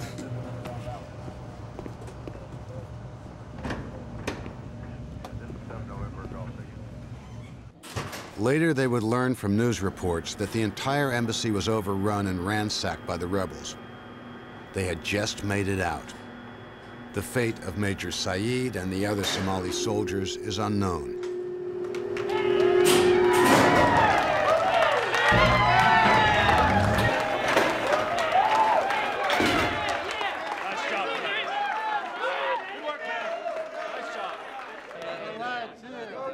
Overall, it was a mission executed flawlessly. 281 people rescued, including 8 ambassadors, 4 charge d'affaires, and 41 children. When people look back on the Somalia embassy rescue, some might say they made it look easy. But for Dylan, James, and the others, they knew. The only easy day is yesterday.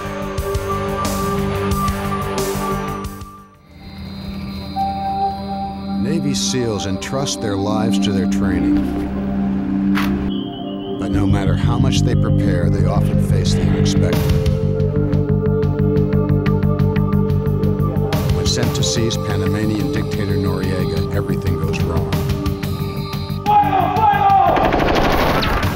America's elite forces are ambushed and in a firefight for their lives. In 1961, an elite team of special forces was created for covert operations on the sea, air, and land. Their missions have been kept secret for national security reasons. Who they are and what they do has remained shrouded in secrecy. Now, based on first-hand accounts of classified operations, these are the untold stories of the Navy SEALs.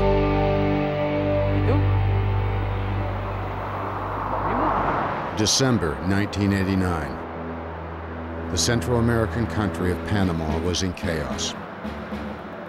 In an effort to control protests against his regime, dictator Manuel Noriega ordered his PDF, or Panamanian Defense Forces, to clamp down on the civilian population and the U.S. troops stationed there.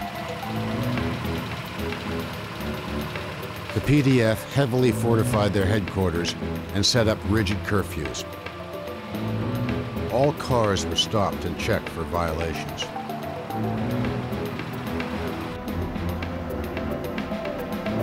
On the night of December the 16th, 4 United States Marines got lost on their way back to their barracks. They claimed they accidentally wound up at PDF headquarters after curfew. Adelante! The PDF soldiers were immediately suspicious. Tensions mounted as the Panamanians sought to assert their authority. The Americans realized they were in imminent danger and decided to make a run for it. The PDF opened fire, shooting to kill. In the barrage of gunfire that followed, Lieutenant Robert Paz, a Marine intelligence officer, was hit. He died later that night. Just stay calm, wait a minute. Tom Marcotte, a naval officer stationed in the Canal Zone, was out with his wife, Carol. Stay in here. Hey, what's going on? Stay in the car. They now found themselves witnesses to the violent assault of the American Marines. Tom, this is serious. What do you want? What's going on here? Hey, all right. The PDF was not interested in hearing explanations.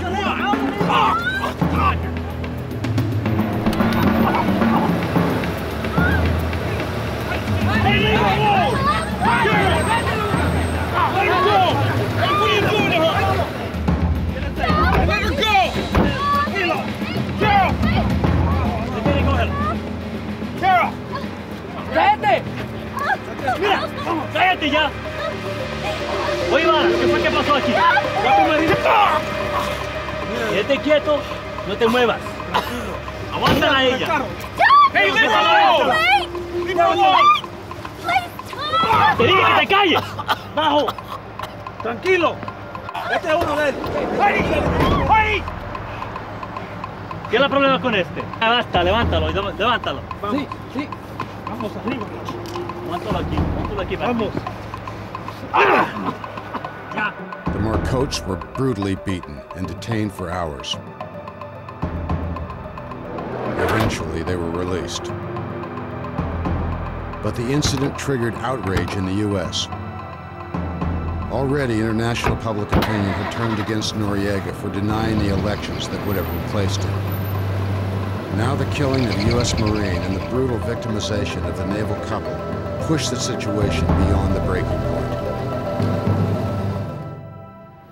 President George Bush promised action and vowed to bring the renegade dictator to justice.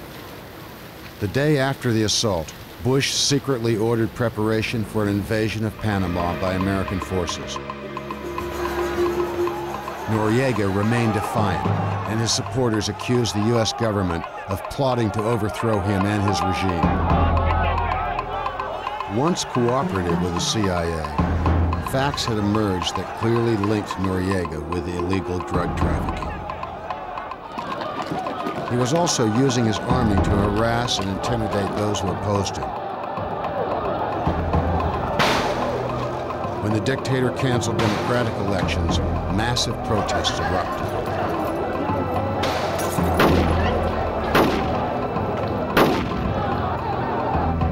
The U.S. federal courts brought formal charges against him. He was officially a wanted criminal. In December, the Panamanian National Assembly, a body appointed by Noriega, declared a state of emergency and named him head of state.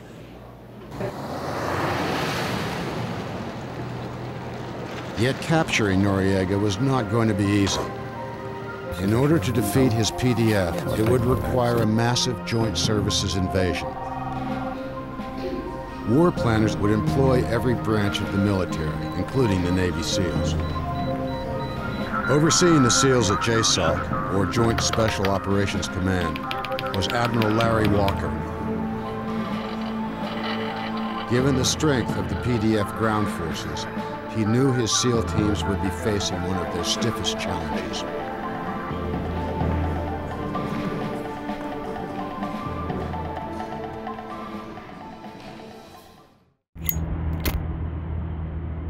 The war planners expected that once the invasion began, Noriega would attempt to flee the country in his private plane kept at Pattaya Airport. The SEALs had a specific mission: take Pattaya Airport, block his escape, and capture him if he arrived. Walker handpicked Lieutenant Commander Mike Dillon to lead the raid.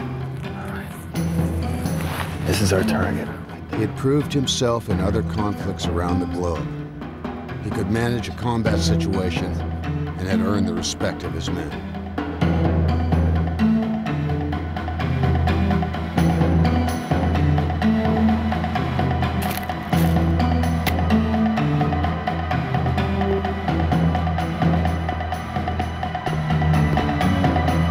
The SEALs' covert assault on Pattaya included taking out the PDF soldiers stationed there.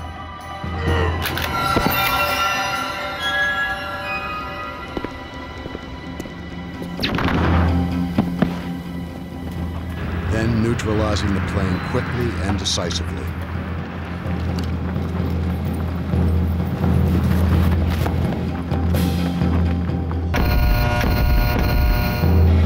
That's a good job, gentlemen. Bring it in! This was only an exercise, but the SEALs' rehearsal was crucial to their success. We need to make that communication between Gulf and Bravo just a little Timing bit was quicker. critical. Once the invasion began, the SEALs would have just 15 minutes to complete their mission. Otherwise, Noriega, who was only 20 minutes from the airfield, could take flight and they'd lose him.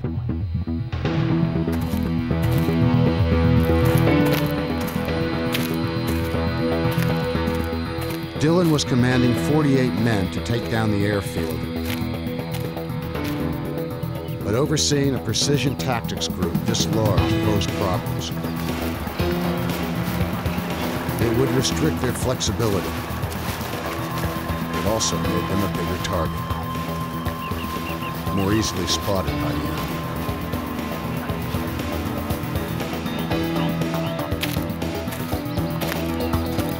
Maintaining their stealth was imperative to mission success.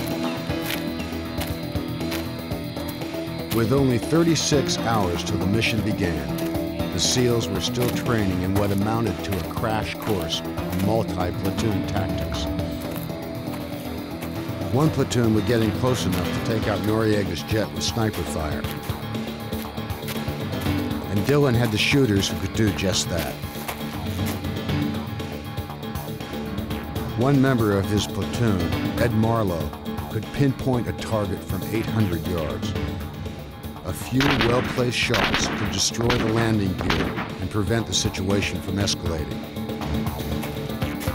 This would eliminate the threat of engaging the enemy and thereby minimize the SEALs' risk. To further block Noriega's escape, the SEALs had to penetrate the airfield, disable other smaller aircraft that Noriega might commandeer, and also push some of these planes into position to block the runway. This presented its own set of problems. Intelligence reported that many of the light aircraft at Pattaya belonged to Colombian drug runners and were kept under armed guard. Although intelligence predicted only light resistance at the hangar, they didn't have exact numbers. Estimates range from 10 to 30 PDF soldiers. For a successful assault, Dillon knew it was best to have a 3-to-1 advantage. That meant he would need as many as 90 SEALs. The 48 assigned to him would not be enough. But the Navy brass felt they could make up for any ground force disadvantage with Air Force gunships.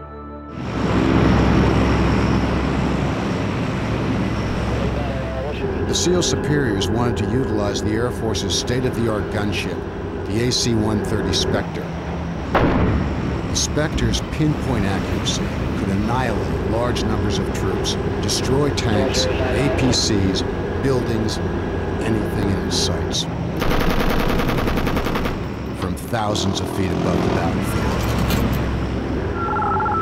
It also carried sophisticated surveillance equipment that could monitor activity on the ground, even in total darkness. Dillon was glad to have the support, but he wondered if they would be maximizing the SEALs' unique capabilities that had proven to be so successful in the past.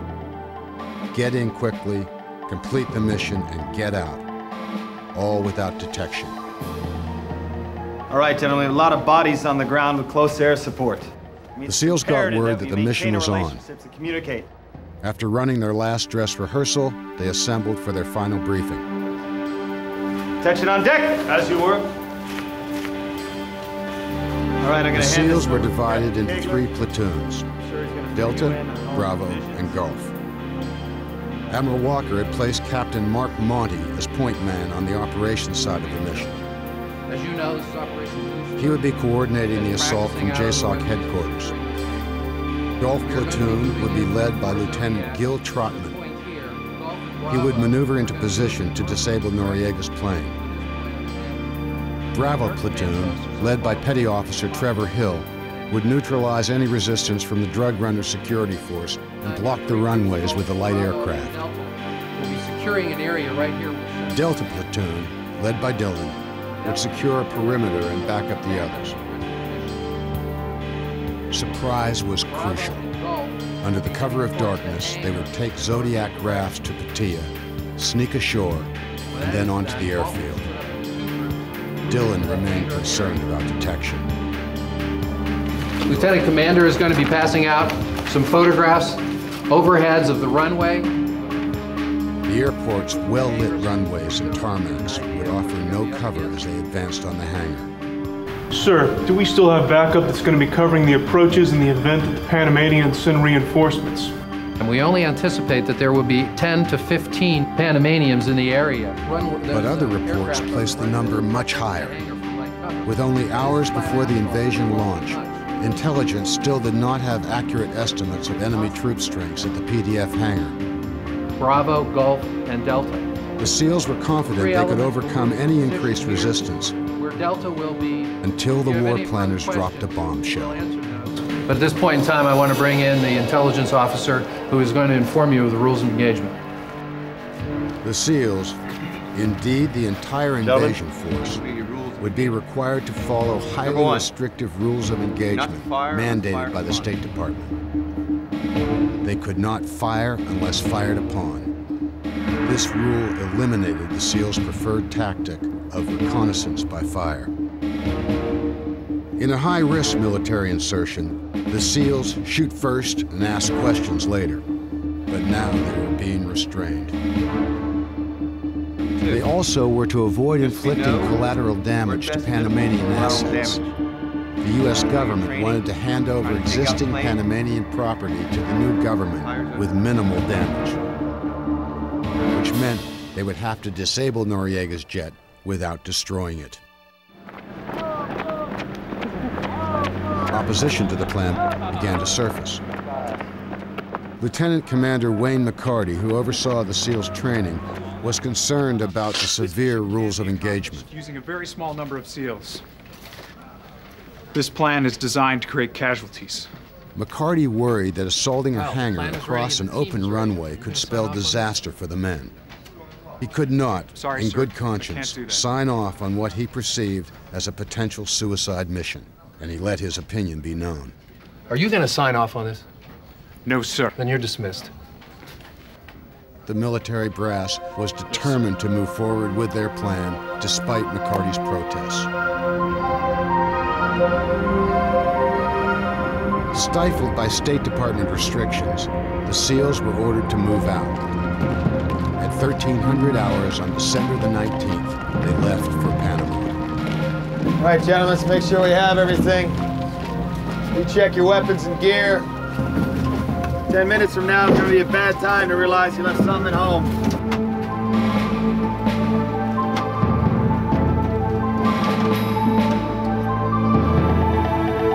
As Americans and Panamanians alike were preparing for Christmas, now only a week away, the SEALs left their Virginia base.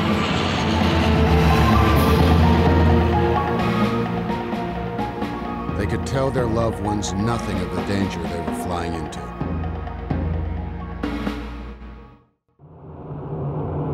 The SEALs prepared for their mission in Panama. The U.S. military invasion would begin in a few hours.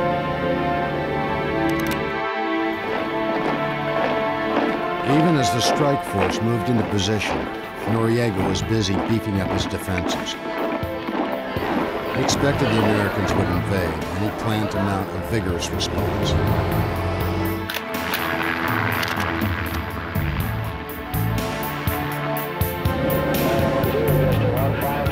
Despite the gravity of the situation, Dillon tried to maintain the morale of his troops. Listen up, gentlemen. We have a little matter to dispense with. Mr. Rodriguez, front and center.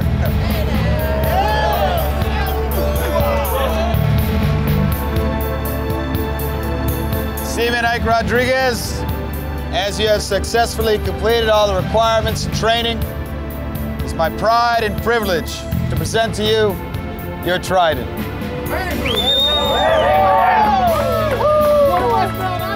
Rodriguez had proven himself through rigorous training and in countless exercises with his platoon. He had earned the right to wear the SEAL's most coveted medal, the SEAL Trident.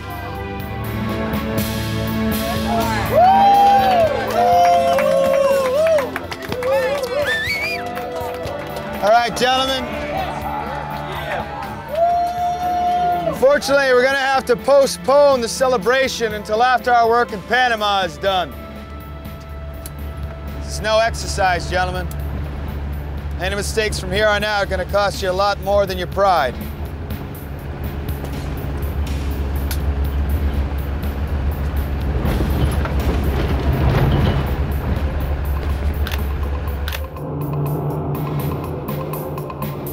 addition to the 12,000 military personnel already in Panama, the United States flew in 4,200 special forces that would initialize the invasion. It was the largest American airborne operation since World War II. There had been increased diplomatic efforts by the world community to resolve the conflict in Panama. However, when talks broke down, Noriega and his officers knew the Americans would take military action. They didn't know how or when. The Panamanians routinely monitor American air traffic, but escalated tensions had intensified their efforts. Lo que sea, Pellero, es mejor que sea bueno. Señor, me parece que los americanos están moviéndose. PDF radar operators noticed an increased number of troop transport and equipment hauling aircraft, a sure sign of invasion. Y los 130 están ocupados con soldados y equipo. But because the U.S. had military bases in the Canal Zone, the Americans routinely operated heavy traffic in the area. To hide their movements, the U.S. maintained the same number of flights to the Canal Zone.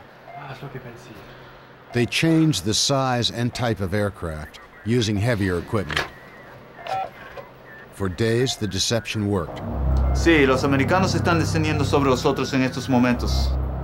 But Panamanian surveillance began to identify the increased transport size, and the PDF immediately placed every military unit on alert.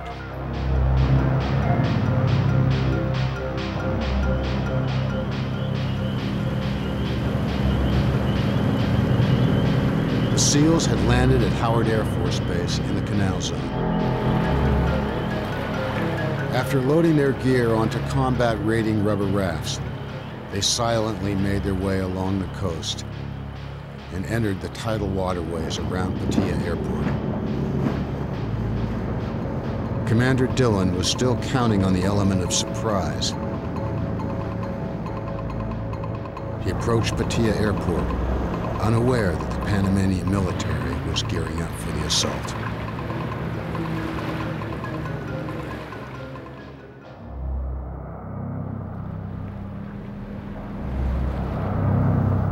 It was just after midnight, December the 20th, 1989. The United States stood minutes from war with the nation of Panama. The Pentagon was ready to unleash a massive 16,000-man U.S. task force to take over the Central American country and capture its dictator, Manuel Noriega. Commander Mike Dillon and his SEAL team moved towards the Pattaya Airport under cover of night. The SEALs would land at the nearby beach and set up field headquarters. Then at H hour, the moment of invasion, 1 a.m., the three platoons, Gulf, Bravo, and Delta, would approach the hangar across the tarmac. Their attack was to be synchronized with the rest of the invasion and had been planned and rehearsed down to the second. However, as the SEALs advanced on their position, American troops were spotted in Panama City. Fighting broke out immediately, and the PDF knew the invasion was on.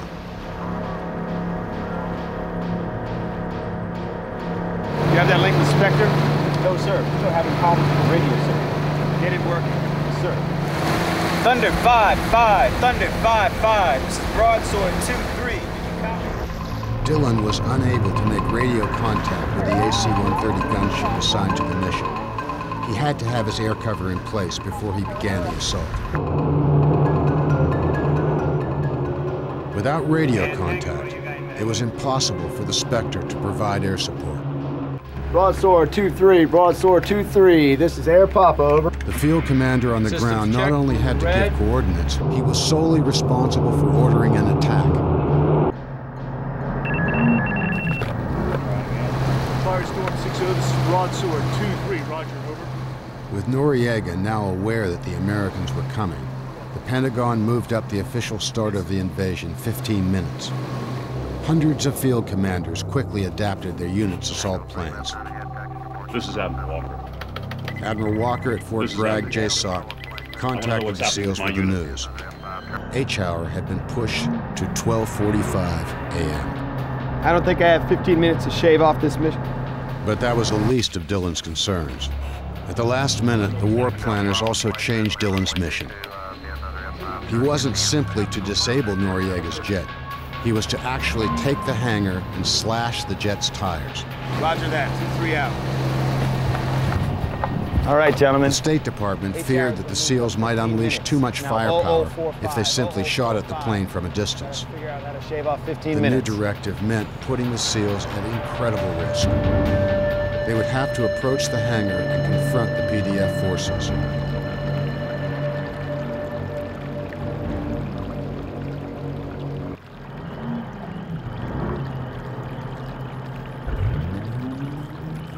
Dillon quickly informed his men of the change in mission, just before they landed at the airfield.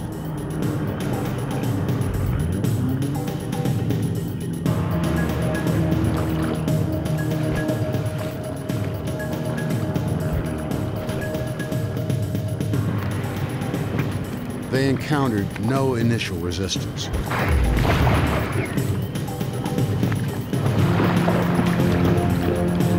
Vamos a tener que prepararnos. Va a haber un ataque de los americanos pronto. Muy bien.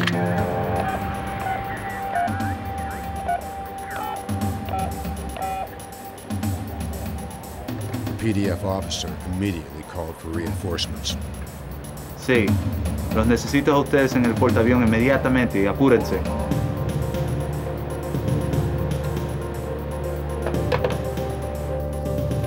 Dillon and his men proceeded, not realizing the PDF was fortifying its position.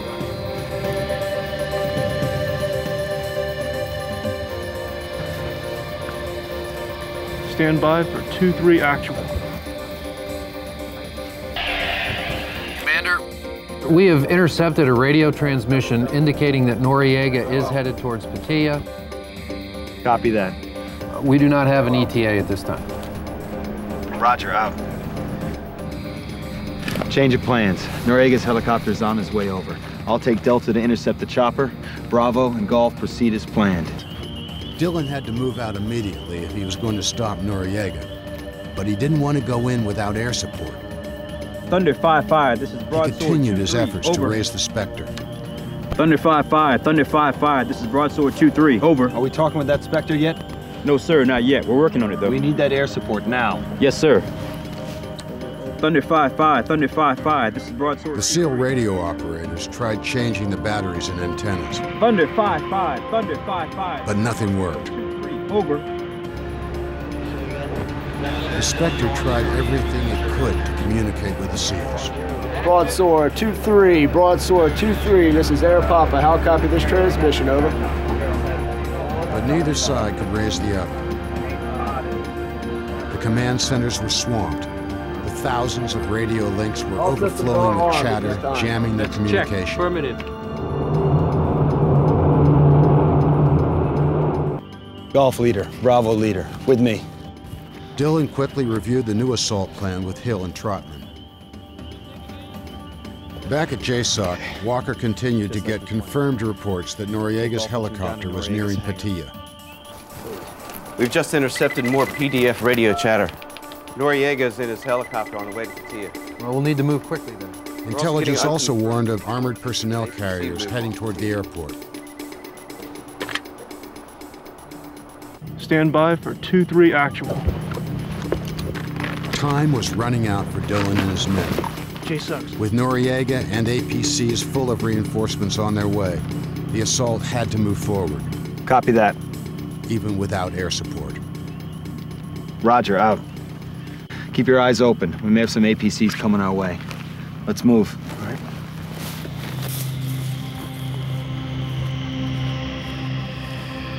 This is Broadsword 2-3. Over.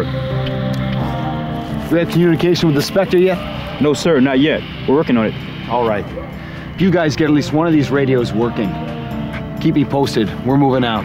Yes, sir.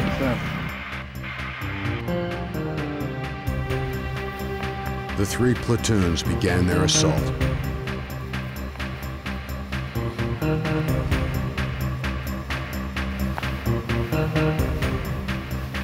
Expecting light resistance at the hangar, the less experienced SEALs remained in Gulf and Bravo platoons. They were to advance together until they reached the tarmac.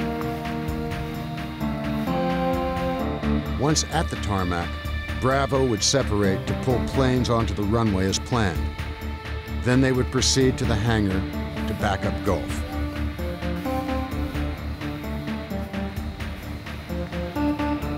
Trotman's Gulf platoon was to head directly to the hangar and slash the tires on the jet.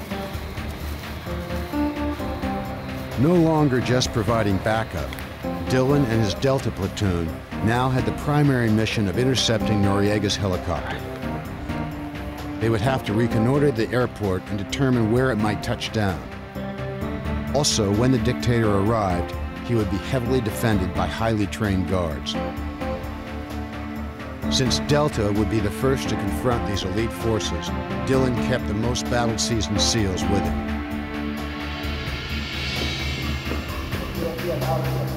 As the SEALs began advancing, the PDF reinforcements arrived at Patia.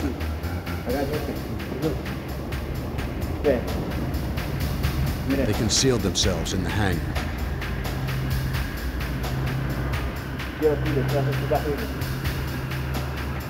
Now the element of surprise was on their side. All they had to do was wait for the Americans to come closer.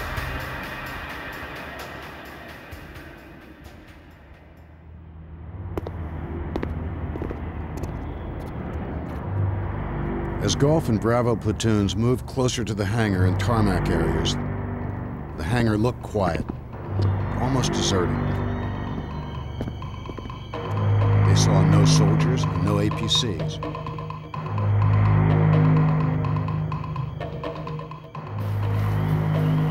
Delta continued their reconnaissance, waiting for Noriega's helicopter to arrive.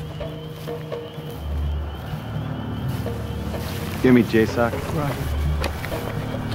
Firestorm 6-0, this is Broadsword 2-3, over. This is 2-3. Yes, sir. Has there been any sign of that helicopter? No, sir. There's no sign of the chopper. Noriega will be there. Keep looking. The command post was still certain that the helicopter was coming. Copy that. Dillon had to be ready to apprehend Noriega.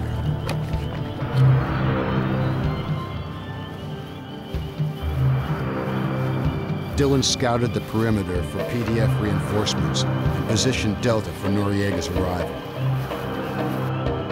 Gulf and Bravo platoons continued their advance. They could see Noriega's jet parked in the hangar. With night vision goggles, Trotman made out figures moving in the darkness. This was expected. At the briefing, they had been told they would probably see people around the airport buildings. Commander, I'm picking up some movement down by the tower. Copy. Keep your eyes open. Gulf proceeded on,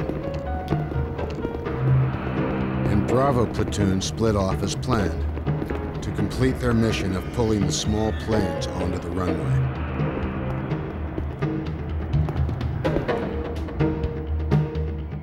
PDF soldiers had a near-perfect position. The approach to the hangar was a broad expanse of asphalt.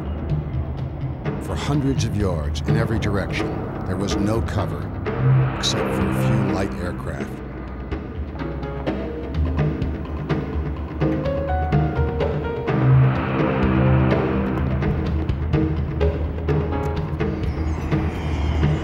As Trotman and his Gulf platoon got closer, they spotted more armed soldiers. There was still no sign of Noriega. Commander, I've spotted some tangos inside the hangar.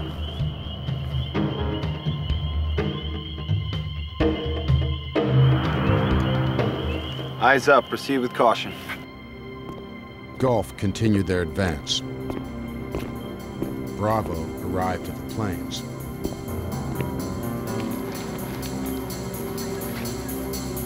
Each squad had a Spanish-speaking SEAL to address any locals. Knowing the planes could be guarded, the SEALs cautiously approached with their interpreter in the lead. ¡Alto! ¡Alto! ¡Manos arriba! ¡Bájate! ¡Bájate ahorita! ¡Bájate! ¡Bájate ahorita! Disarm them, cuff them. Such a threat could be quickly eliminated with a few well-placed shots. But this contradicted the rules of engagement. The SEALs couldn't harm civilians. That included drug runners. Once they were restrained, Bravo proceeded to block the runway with small aircraft.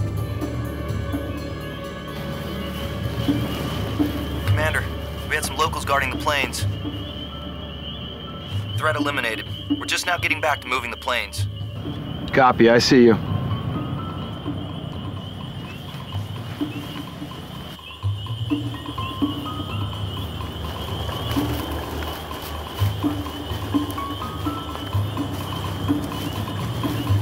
Commander, any word from Air Papa? Nothing yet. Where the hell is my air support? Thunder, 5-5. This is Broadsword, 2-3. Got that radio working yet? No, sir, not yet. But they still could not make contact with the Spectre. No word yet, Gulf. I'm still waiting. The radios used encryption equipment to scramble communications. They frantically tried different codes, but they had to work through thousands of possibilities. Dillon even tried patching through to the Spectre via JSOC. Even headquarters could not get through to the gunship. For some reason, the Spectre could not lock onto the signal and decode the incoming message. Broadsword 2-3, Broadsword 2-3. This is Air Papa, over. Let's switch to 2. Let's switch to 2. Punch an alternate frequency. Broadsword 2-3, Broadsword 2-3. Through their sophisticated surveillance equipment, the crew of the AC-130 could see the airfield below. Yet they remained powerless to help. Broadsword 2-3, this is Air Papa waiting for your command. The Spectre's awesome firepower was immobilized.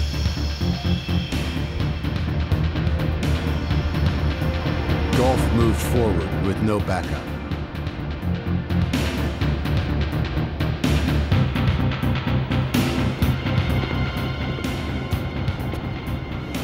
¡Ponte sus armas y retírense! ¡No, bajas tu armas o te disparamos! ¡Fuego, fuego!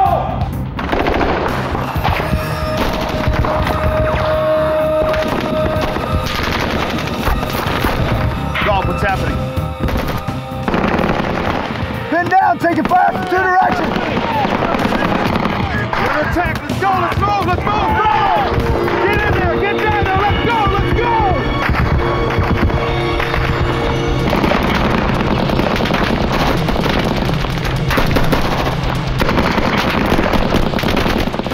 Caught in the Panamanian ambush, Trotman and his Gulf platoon took their first casualties. I'm hit!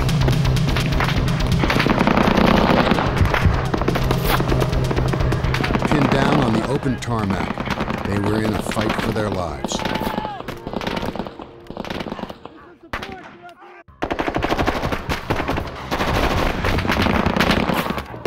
With Gulf platoon under attack, Dillon and Delta platoon rushed to reinforce them from the other side of the airport. Get heavy wounded! Bravo, get up here! Bravo's clash with the drug runners cost precious time that delayed them from reinforcing their teammates.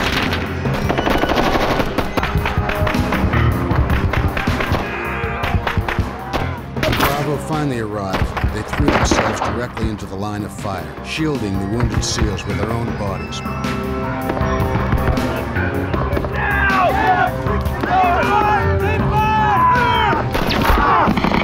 Is that Spectre? What the hell's that gunship?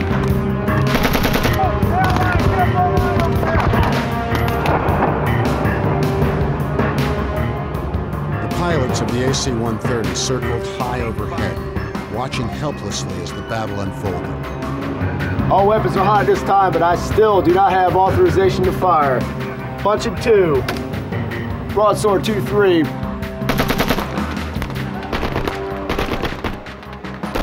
The PDF soldiers used armor-piercing bullets which flew right through the SEALs' flak jackets. Those that weren't shot directly got hit by flying pieces of asphalt.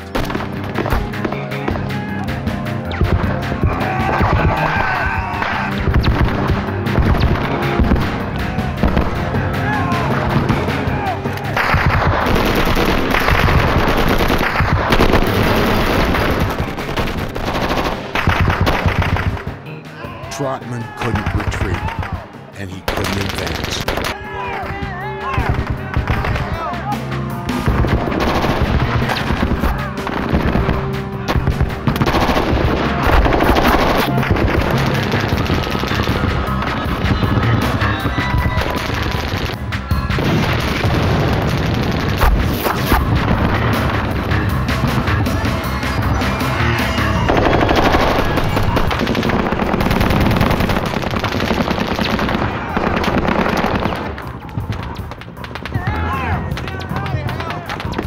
Eventually, the superior marksmanship of the SEALs paid off.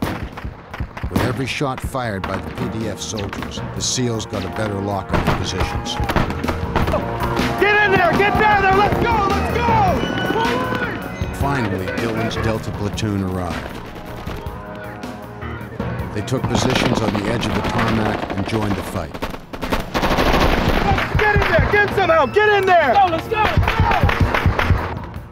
The SEALs of Delta Platoon charged directly into the firestorm, risking their own lives to drag their wounded teammates to safety.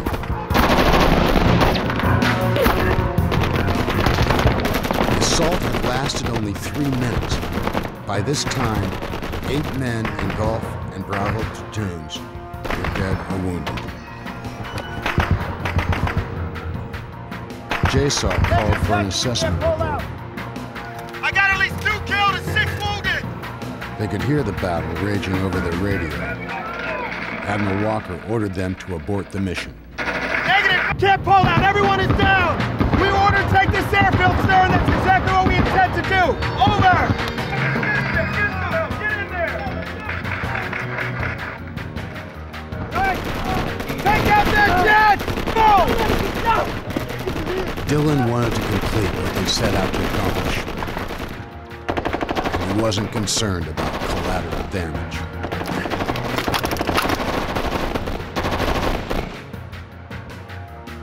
The AT-4 anti-tank missile brought to defend against the APCs was aimed at Noriega's jet. Backlist area clear! Broadsword 2-3, Broadsword 2-3. How copy this transmission? Broadsword 2-3, over. Commander! We got the radio! We got Spectre! Beautiful. Just beautiful. Rocket!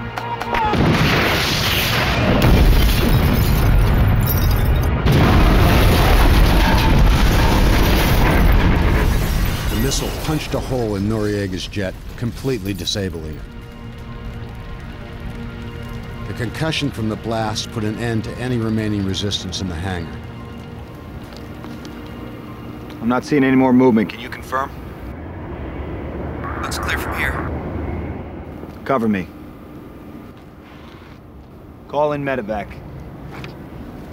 Delta, let's fall in and mop up the pieces.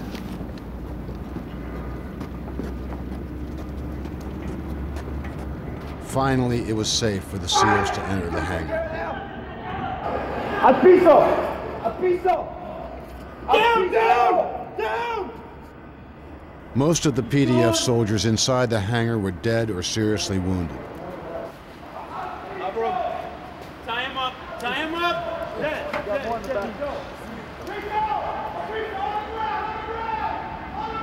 A few shell-shock survivors surrendered without a struggle.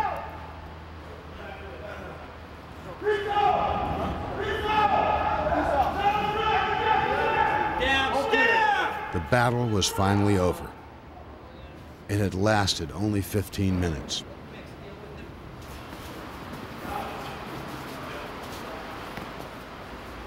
Dillon ordered some of the SEALs to stay in the hangar and attend to the enemy dead and wounded, while he went back out to the tarmac to check on his own men.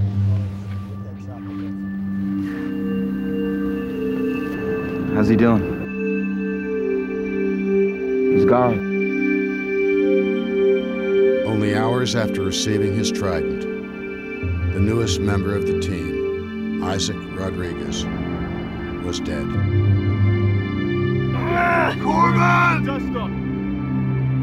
They could only wait for the evacuation as their seriously wounded teammates lay bleeding to death on the tarmac. Where in the hell is that medevac chopper? I wish I knew. The invasion forces had taken heavier casualties than expected. The medevac helicopters had been diverted to other American wounded in Panama City. We got fire! We got fire! Get in there, Tesla! A few remaining PDF soldiers made a last-ditch effort to inflict damage on the Americans.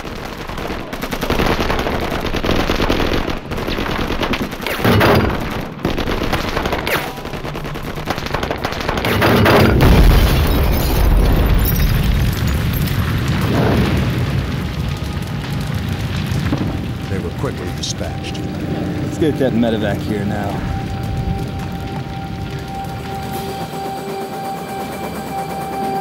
It was over 90 minutes later that the medevac finally arrived. At the Pattaya airport, Dillon and his men had accomplished their mission. They took the airfield and disabled Noriega's jet against impossible odds and under heavy fire.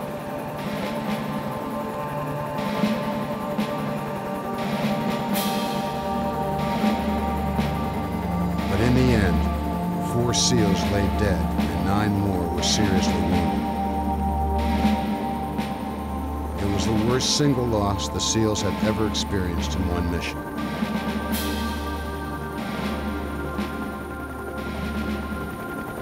Overall, the invasion of Panama went on the books as a success. Noriega's helicopter never did arrive at Pattaya Airport. However, American forces finally captured Noriega, and he was brought to trial in the United States. The Navy came under fire for the ill-fated SEAL mission. Recriminations abounded and careers were lost. The Navy released a sanitized report about what happened at Pattaya Airfield.